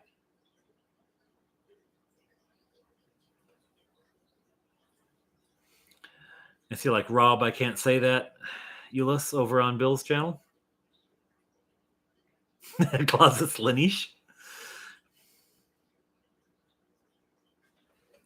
Yeah, you know what, Mage? You wouldn't be the first person who asked me. Someone early on was like, I know I recognize that face. Who is that? And I had to break it to him. It's just a chess piece from some sort of, I thought at the time, it was some sort of decorative, like big department stores used to do. Pennies in Boston store. It's not a Walmart thing. It's more of an upscale, and they'll do big displays, right? And huge Christmas ornaments or something, and they'll do something with big chess pieces, or hotel lobbies will have that kind of thing. But it's actually a whole set. I say tenor in a Southern Gospel quartet. Maybe we could round up a few more ministers and start a group called the Clerics. I like it. I can't find a note to save my life, though. Like if I sing a cappella just alone, I'm fine. But if the organist says, here's your note, I will hit every note except that one. I'll hit every other note. I also have to develop an appreciation for Dolly Parton. Now that you don't already have an appreciation for Dolly Parton? What's wrong with you, son? Pay homage to Jimmy Buffett, which is fair. Hey, I pay homage to Jimmy Buffett, and I've only seen the Atlantic in the north. The dice. Like Beetlejuice. Will he appear if I say Billy Bob Sack 3 times in a row? Will he just suddenly So did you roll before doing math? Well, that does qualify, doesn't it?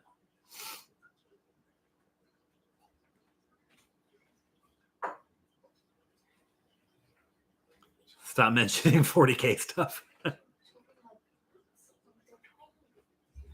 Hang on. What? Oh, my eldest, Fleetwood, just said I should show you some of the terrain I've made. But you guys see that on the show.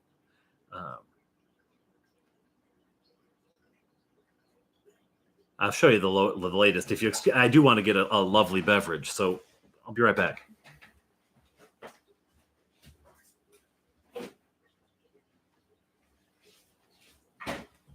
Now, this is one you can see, but my boys can't because they haven't seen it yet. Hey, Tim! Hey, Tim Chapman's here. This is a little glisten in it. I got to put more glossy Mod Podge in there to build up a little layer of water, but it's just a. I think Fleetwood is in the other room eavesdropping, so I'm going to be quiet.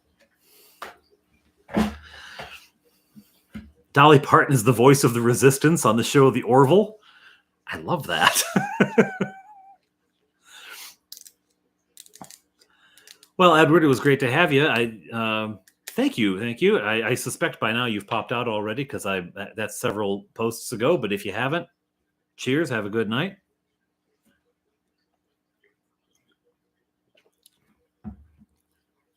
Yes, a choir of clerics. I think that is correct, Bob Jester.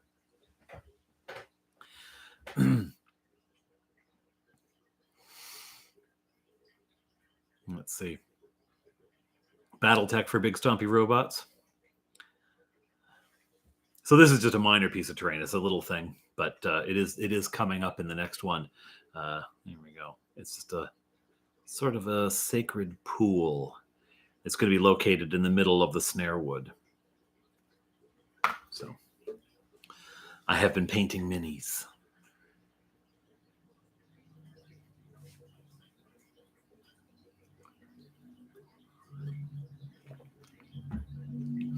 Do you have 2 more of those?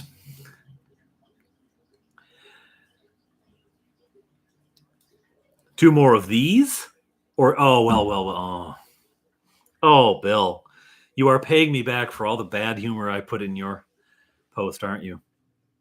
In your live streams. Huzzah, Ben Morgan. Huzzah. Thank you, Grumpy Old Slan. I could fill it with real holy water. I have a source. I know a guy. But no, I'm going to just layer up a bunch of glossy Mod Podge. What am I drinking? I'm drinking a Black Fly.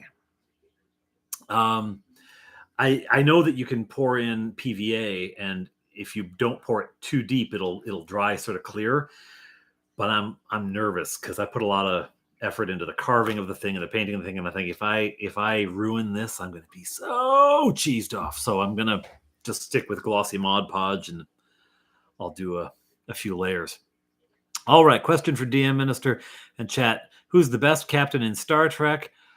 Cisco, All-American Hero. You know what? Cisco might be the toughest, but I got to go with Kirk. He's Canadian. Kirk isn't, but Shatner is. And because he does that delivery. Thank you very much, Bill. Thank you, Squirrel Hermit. I you know what? I never painted I had minis. I had gobs of minis when I was a kid playing, and I never painted them. Now they were metal, as they were back then, and I still find that daunting. I haven't painted the minis that I have for the characters because I got metal minis for the Heroes of Honeywood. The pictures you see of the painted ones come from a fellow in England, Ian, who tracked them down. He watches the channel, and he tracked down all of the characters, bought them and painted them, and sent me the pictures. But so I have just started painting minis really in the last year, in the last few months, really even. And it started DM James. I didn't even know I was entering a contest, but DM James said I won, and he sent me some minis, and I started painting those. Let's see. Cisco's a favorite.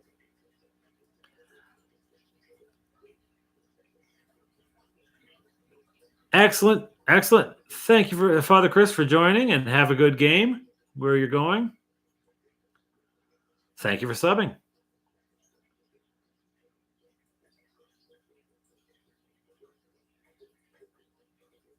Resin water, it can be, but boy, it can mess up. It's easy to mess that up, and I don't trust myself enough yet. What I should do is I should make a whole bunch of this kind of thing, and then do a whack of them, and some will turn out and some won't, and then I don't feel so bad. But what about Picard? What about Picard? The real question, of course, is could the Enterprise, beat a Star Destroyer? Yeah, and I do, Halcyon, I do have a few tiles that are like me, which I could use as test pieces. Other captains. Not that Bill is dogmatic about his starship captains or anything.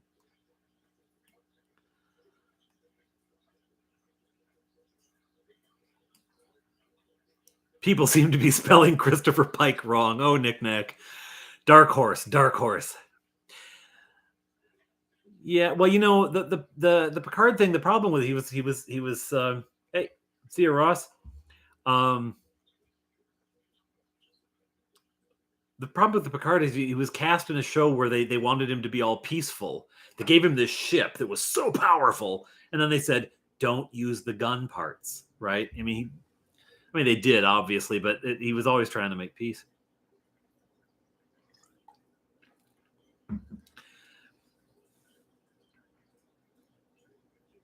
You probably have to slice off the recent Picard series if you're gonna take Picard into. You just can't. You can't count those. There is no Picard series. Thank you, Grumpy Old Slime. I love that the heroes of Honeywood, Mark Dickey here. I love the heroes of Honeywood bought horses and then promptly took off on a boat adventure, leaving their horses. Absolutely. And boy, they wish they had them now. And I gave them the choice then. I gave them the choice of boat or by land. And they chose the boat. They chose the boat.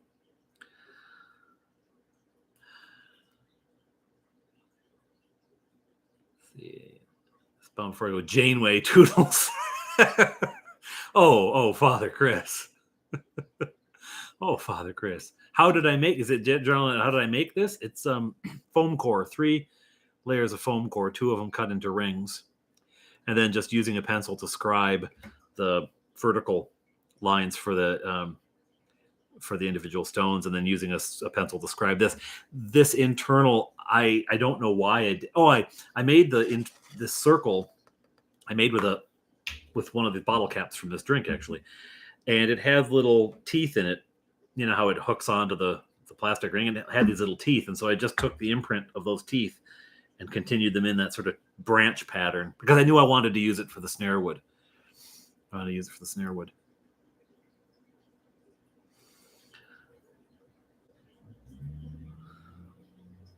I like Pike, but the season finale showed he wasn't as good as Kirk. You still think of TNG as the new Kirk track? Well, yes, but I also think of the 90s as recent, Bill.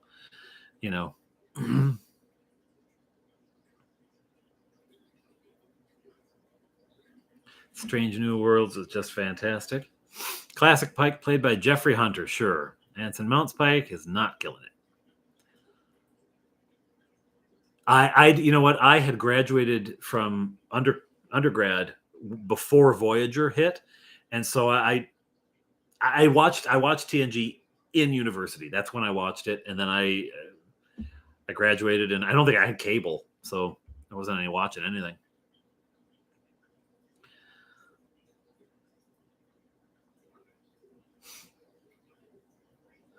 Thank you, Ian. To bore strange new worlds, to freak out new civilizations, and just smugly go where no one has gone before. Oh, I have watched some clips of the latest Trek. Oh, my people. I did have an Odo in my latest. You're right. But I mean, come on, shapeshifter. Robert Hartley, who DMs for the Viva La Dirt League game, looks a little bit like Odo to me. I didn't think about it until I grabbed that. I went to grab that Odo image and I stuck it on the screen and I looked at it and I go, that looks like Rob Hartley. So now you got to go check out Viva La Dirt League's Dungeons and Dragons channel and see how much Rob Hartley looks like Odo. The 90s were 10 years ago. I'm with you. I will fight next to you on that one. Fight next to you. I picked the Millennium Falcon too, Dunka.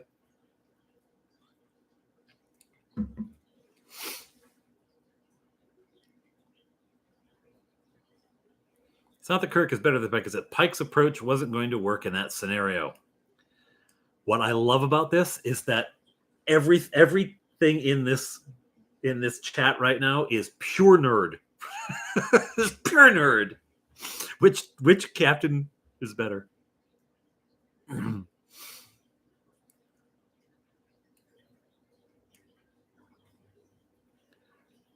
Belly Bob, that is a really obscure piece of trivia knowledge.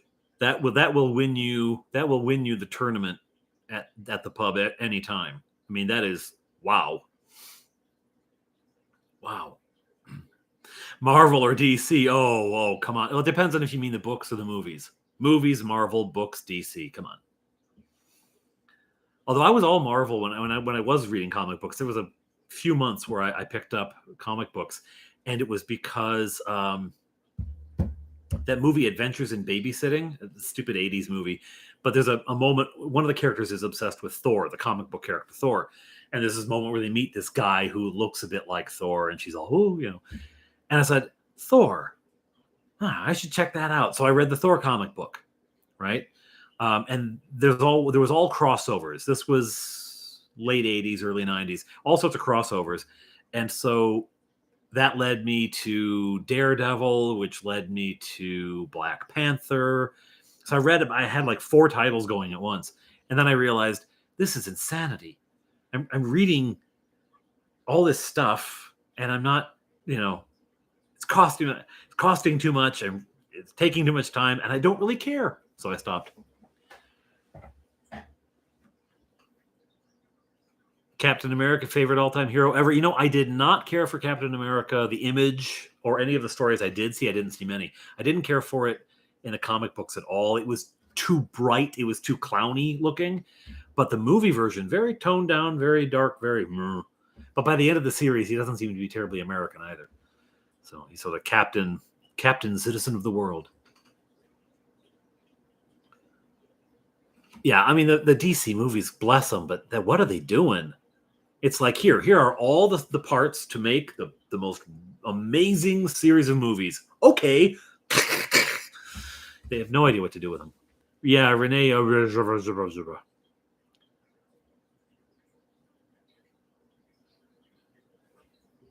Dago Red? Isn't that Father Mulcahy?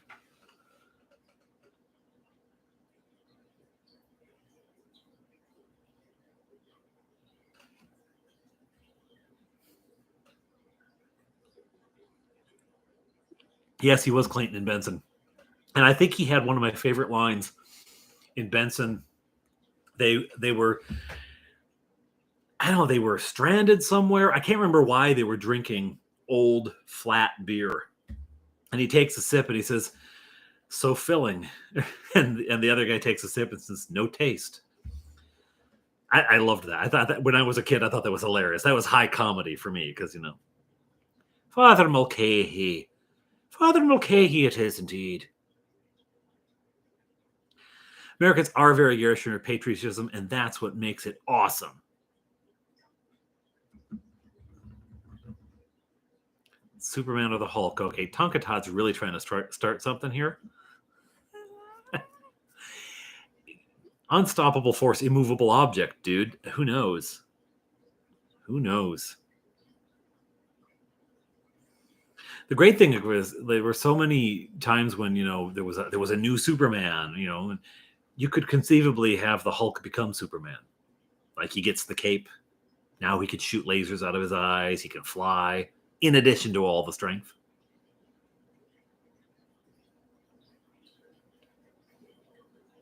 Well, Halfan, he died in the first movie version. I mean, not in the plot. I mean, at the box office, he died. Deadpool. That I didn't see the second movie, but the first one's hilarious. The first one's hilarious. It's a movie I can never tell my parishioners that I've seen.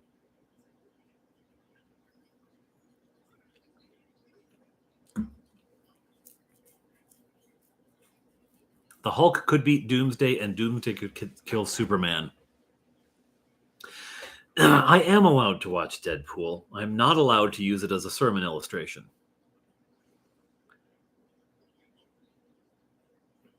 Did I leave the gas on? I love that. Well, the thing about the Hulk is it isn't the idea that the more he's hit, the more powerful he gets. Like you can't knock him out, except somebody does in one of the movies, but it's a question. Hulk or Chuck Norris? Well, Chuck Norris. Come on, Tonka. You know that as well as anyone. What if Marvel series called The End that showed Marvel staples of the far future? Hulk as the last living organism on Earth. Banner died of a heart attack, so he was stuck. Oh, that is dark.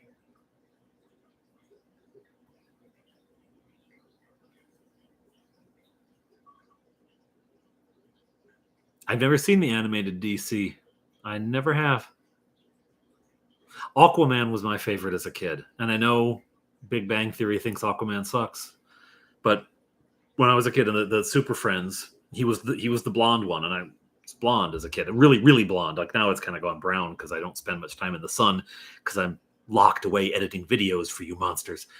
But when I spend time in the sun, it gets really blonde. So I liked Aquaman just because he was blonde. I needed to see myself represented. Let's see. Yeah, well, yeah, do none of this. That's about it. Except, you know what? Redemption there. Hey, Wig, you gotta, like, he does redeem himself.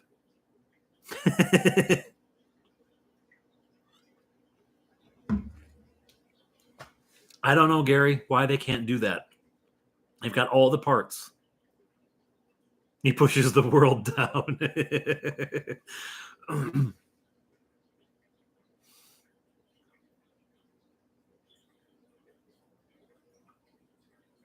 A good baddie. Well, see, now Aquaman's popular, but of course, brunette. Chucky Speedy Man trapped in a woman's body. Then he was born. Hardy, har, har, har. Todd is well stocked with Chuck Norris jokes. Can't let me out of my until the videos are done. Oh man, it's a campaign. When will they be done? Punisher was in a prison fallout shelter. Nuclear war happens. Frank kills the last surviving. That is dark. Very dark. Very dark. It is a comic book battle. It is. I don't even read comic books. Only vaguely interested in comic books. There was a D&D comic book? Man, was it the characters from the cartoon or totally different? Because I never... Whenever I have a comic book character cameo in one of your games, I am a comic book character. Probably not. I'd have a hard time. Maybe Aquaman, actually, because he would be the least world changing, I think.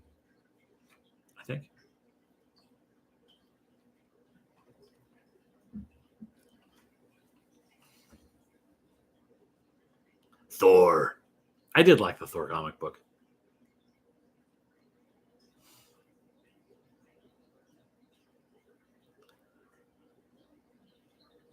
Huh. Advanced D&D comic. I did not know about that. Well, yeah. I do not identify with Jason. I mean, look at me. I identify more with Khaleesi than with Jason Momoa. I can't remember Khaleesi's. Emilia Clarke, I think.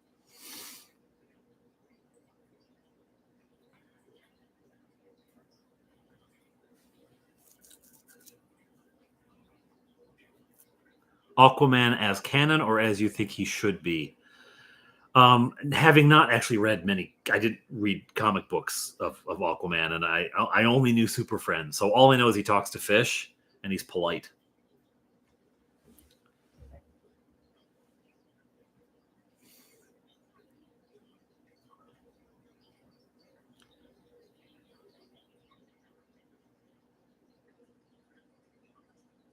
Basically, Daredevil is an NPC vigilante. That would be cool. Daredevil would work. Daredevil would work. As long as you don't, it's like super. When I was reading it, it started to take a weird turn where he was fighting these demons, and the art was very spiky and all, and I got just turned off by it. But it was just a really strange artistic style, and I didn't get why this blind superhero was fighting literal demons. It just didn't make any sense. It was too much of a stretch for me. Too much of a stretch. But as an NPC, that would be kind of cool. The Killing Joke is fabulous, Mark. I have read a few comic books.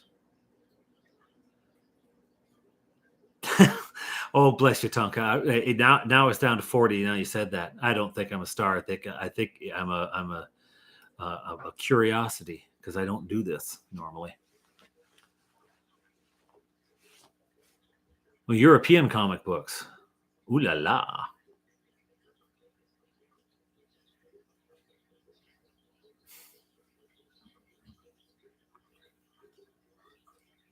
Wormy. Was that Wormy? Was that in Dragon? The Dragon? Sorry. Was it in the Dragon magazine? I remember something from the Dragon magazine.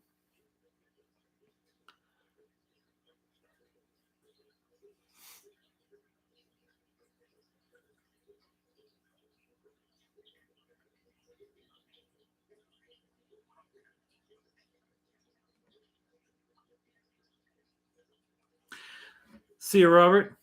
Thank you for coming by.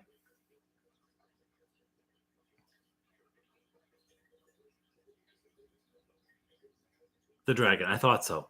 I remember that because I got the Dragon magazine back in the day. I didn't have a subscription. I just would pick it up when I was at the store, and I didn't buy all of them. I've recently found the span of ones that I had read because they're online. I always wondered if your kids get the depth of the world you made, or do they not think about it? I think they were suitably brought up short when they read the message that Cormac had sent to the Ursines. When they read that message, they kind of realized the import of it, like what it meant. That got them. They had sort of some things opened up, like, whoa, what's happening, right? Big things are going on. Part of it, of course, is the first campaign they've been part of, right? My eldest plays at the local game shop, and it's a 5e campaign, and it's very much because it's a game shop thing, and you never know who you're going to have that week, and the players constantly change. It's very chaotic. It's very random. And the guy writes it, but you can barely tell. Most of the time, it's just shouting and screaming and laughing, and you can't even tell there's a game being played. So mine is the only sort of coherent campaign they've known. So I don't know. Now I have to say, when my eldest goes to put together, and even my youngest, when he's pulling stuff out of his head, he's putting together a story and he remembers it. He remembers it. 2 weeks later, we pick the thing back up, and an NPC he just pulled out of anywhere comes back. Hey, see you, long shot. Thank you very much. He'll pull out some NPC, and then it'll come back 2 weeks later, and he remembers where I met him, what he was doing, and I don't remember, but he does. So I think they actually have picked up. If they haven't picked up on the depth of the world that I've created, they've picked up on the idea of creating some depth.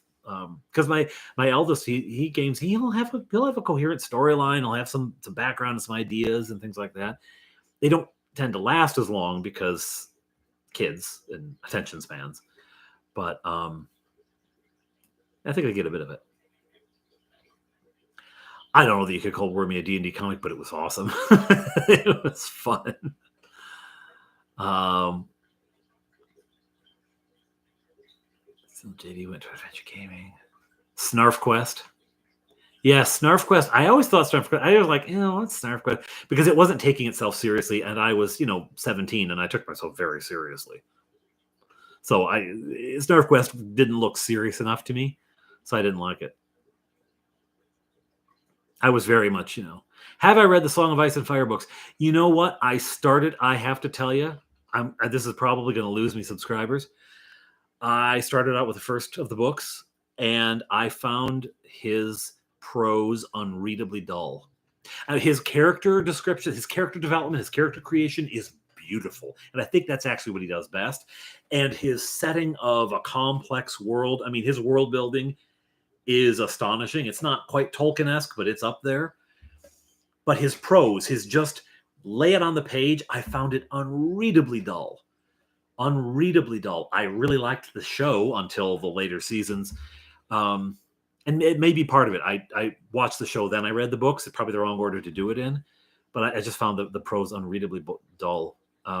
So again, I'll probably lose subs over that one. But I didn't care for it. Didn't care for it. What is my favorite animal? Jacqueline, my favorite animal is an otter, actually, which I somewhat resemble. Not in swimming capability. I swim somewhat like a brick, but I think otters are fabulous. They're funny. They're personable.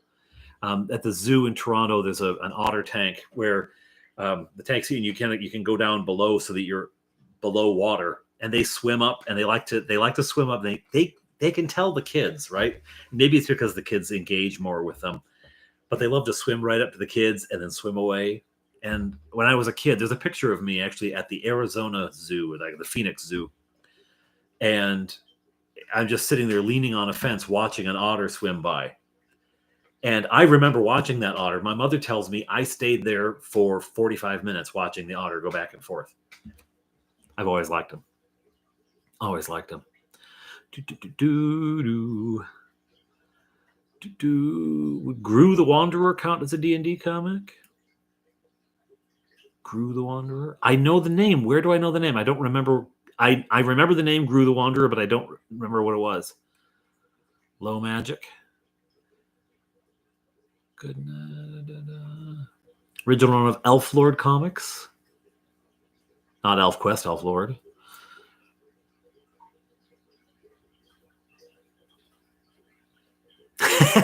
I never remember names when I play, so I just make it a role-playing flaw for my characters. There you go. You're terrible with names, but I'm not. I am, so you are. Knights at the dinner table.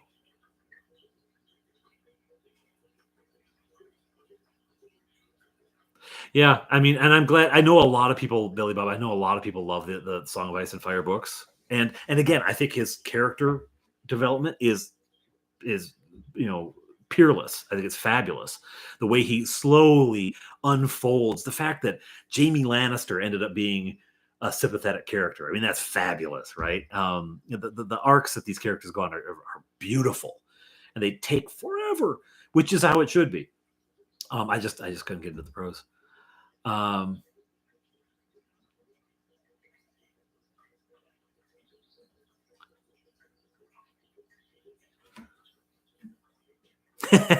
Slagging the latter seasons will keep the subs. Well, who liked those? That's like Jar Jar Binks.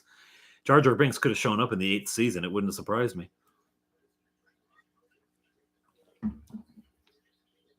See, Chris, you probably did it the right way, reading the books and not watching the show. Because the 8th season isn't ruined for you because you don't care, because you don't watch it. Emmett Otter's Jug Band Christmas. I have not read. You know what? I used to own the Conan book. I owned it briefly in late high school. I got it while I was still gaming with my friends. Then I went off to university, and when I came back, my mother had reclaimed what had been my bedroom, and it was now a guest room, and a lot of my stuff was gone. And it may actually have been my second year of university when that happened, which is at that point, yeah, you probably should reclaim the room. And that was one of the things that vanished, and I never got it back, and I never have read them. I know that it is considerably different from the movie, which I loved, and my mother took me to.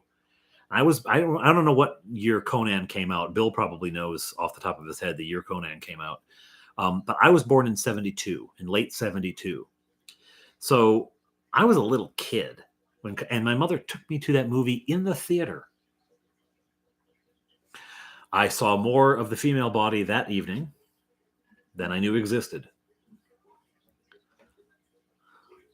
Rue the Wanderer, done by Sergio Aragones, did the little tiny comics in the margins of Mad magazines. I love those.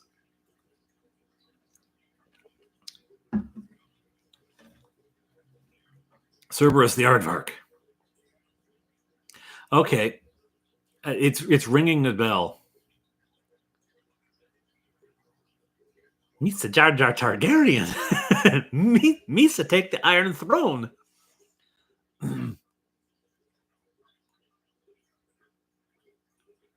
Well, yes, Max. The even like you can tell from the shows that the Daenerys chapters would until late in the series you could skip those scenes too, and it really wouldn't because she's on a different continent. Who cares, right? 1984. 1984. So I was 11. So I wasn't a little kid, but still an 11-year-old. The beheading scene at the beginning. And it's not just beheading, it's that the child watches his mother's head fall into the snow. Like, that's some disturbing stuff. I was 11. What was my mother thinking? She also gave me Deliverance as a Christmas gift one year. Not when I was a kid. Recently as an adult.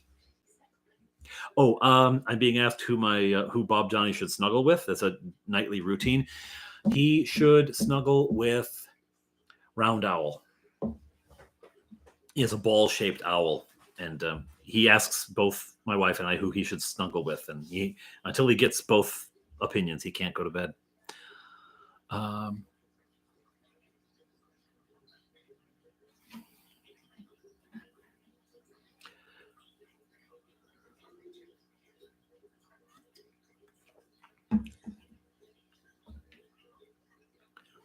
Rogue One was, you know what? I like Rogue One. Yes, 1984, 20 years ago. If 20 years ago. Was it 15? I don't know. Yeah, Tonka, we're old. We're old, dude. What a gray in the beard. Will there be any value in the new Game of Thrones spinoff? Well, there will certainly be money, or they wouldn't be doing it. I mean, all they can do is better than the 8th season, right? I mean, like, the bar is so low at this point. It's just, don't be the 8th season. Don't be the 8th season. As long as they manage that, they'll be fine. Lynch's Dune is fabulous. I mean, I love how over the top crazy it is, right? The costume design alone was like a drug trip. That is fabulous. Filmed at the same time in the same. Really, Conan the Barbarian. I think Conan the Barbarian and Dune would be a good mashup.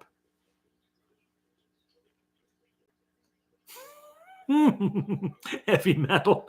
Ooh.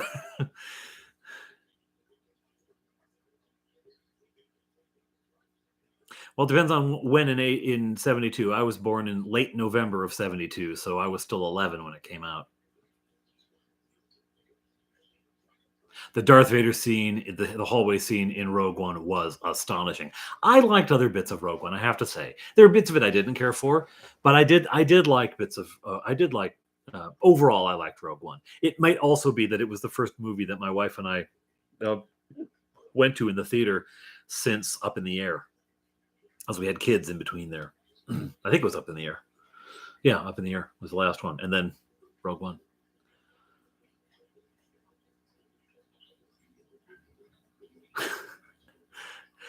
Well, that's a great. I keep my hair short because you can't tell. There's gray in there, but starting out blonde helps.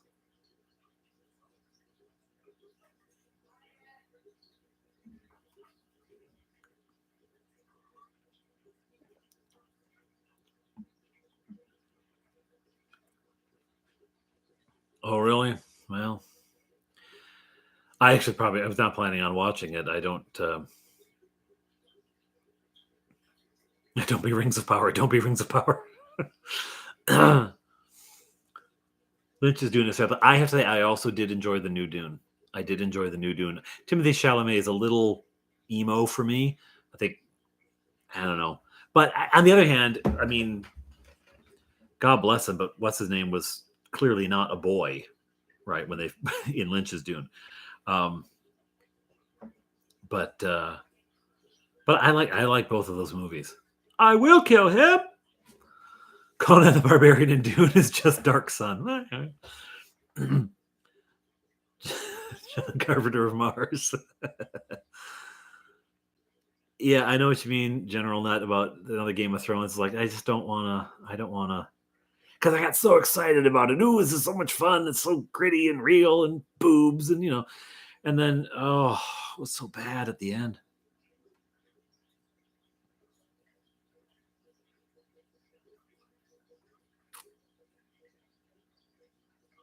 Yeah, if the budget remains the same, or if it becomes shoestring. Game of Thrones for $1,000 an episode. Well, I gather the new Dune was made to be 2 pieces, so we haven't even gotten the whole of the first movie yet. Conan the Quintet Haderach. But yeah, I mean, that story goes on forever. And then his kids were publishing stuff afterward. Well, Max, there are purists and there are purists. I liked it. I did enjoy it.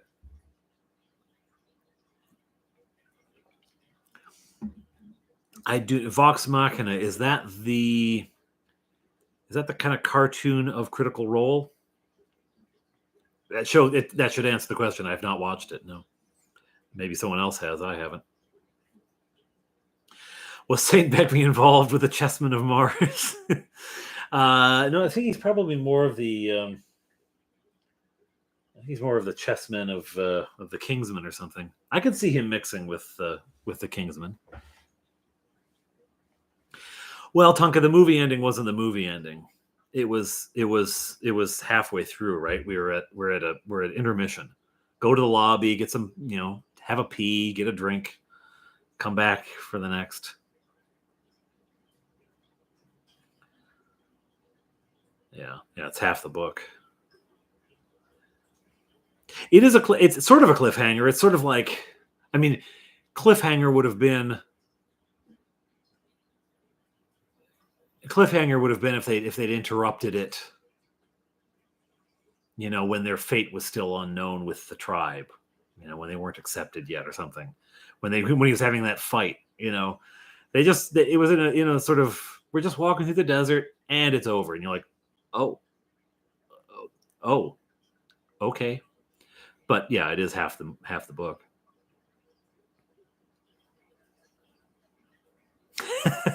Well, Mark Dickey, that's one way to achieve immortality. The new one, I want it to be good. I want it to be good. Everyone does, right?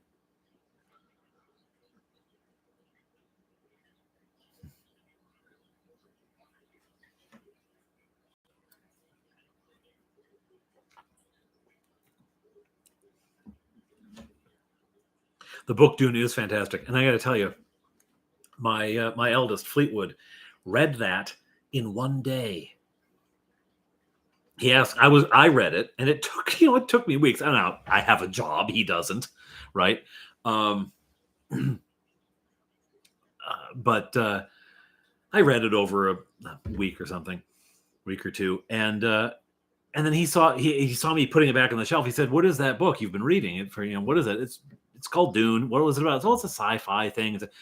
Well, is it something I could read? I said, "Yeah, if you want to." And I was thinking, is there anything terribly objectionable? I don't think there's anything terribly objectionable in the book. There were a couple of things that after I realized, oh, well, maybe, yeah, he's all right. He's 12. Okay, sure. I came back from work because I had read it. I'd finished it off in bed the previous night. I was putting it on the shelf before going to work. I come back from work that day. He has finished the book. And okay, you haven't read this. Okay, you haven't read this. What was the name of the house guard? What was the name of this guy? Where did Gurney Halleck go? He knew. Okay. The Walking Drum. I saw you recommend that somewhere else, Tonka. The Walking Drum.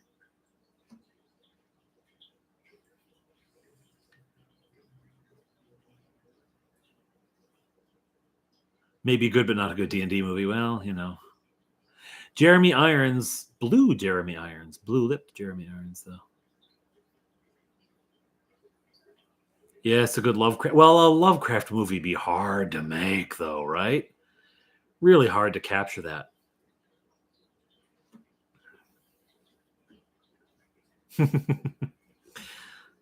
Oh, Wolf's Brigade, the phone typing. The thumbs are too big, the phone's too small. There's always a quiz, Tim. When he says he's read a 5 million page book in one day, yeah, there's a quiz. There's a quiz.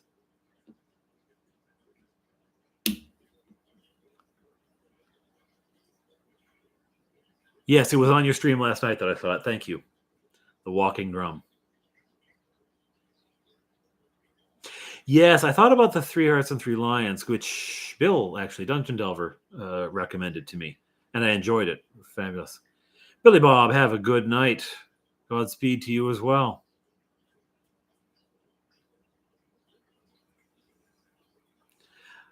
Likewise, I have some hope for the new movie. Some. Not a lot, but some.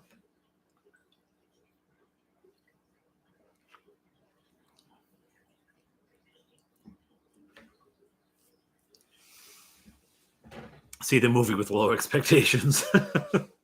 Well, I think at this point, after the Irons movie, I think all expectations for a D&D movie are pretty low. All right, folks, this was going to be I was going to make this an hour and a half, and we're at 2 hours and 10 minutes. So that's a long time. But I've been having a lot of fun, so that's why I haven't noticed the time go. I thought, it must be around 9. I could go up and, but when I heard the who should he snuggle with question, I knew that we were going long, which is fine, which is good. But thank you guys for coming to this chat. I think this was a lot of fun.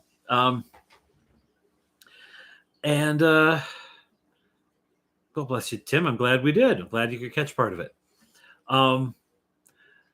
I don't know if it'll be regular. I really don't know. I mean, it is. I mean, it comes down to it. It is a relatively easy thing to set up for a one-time thing. I think it would be relatively. We read booms, you're not books.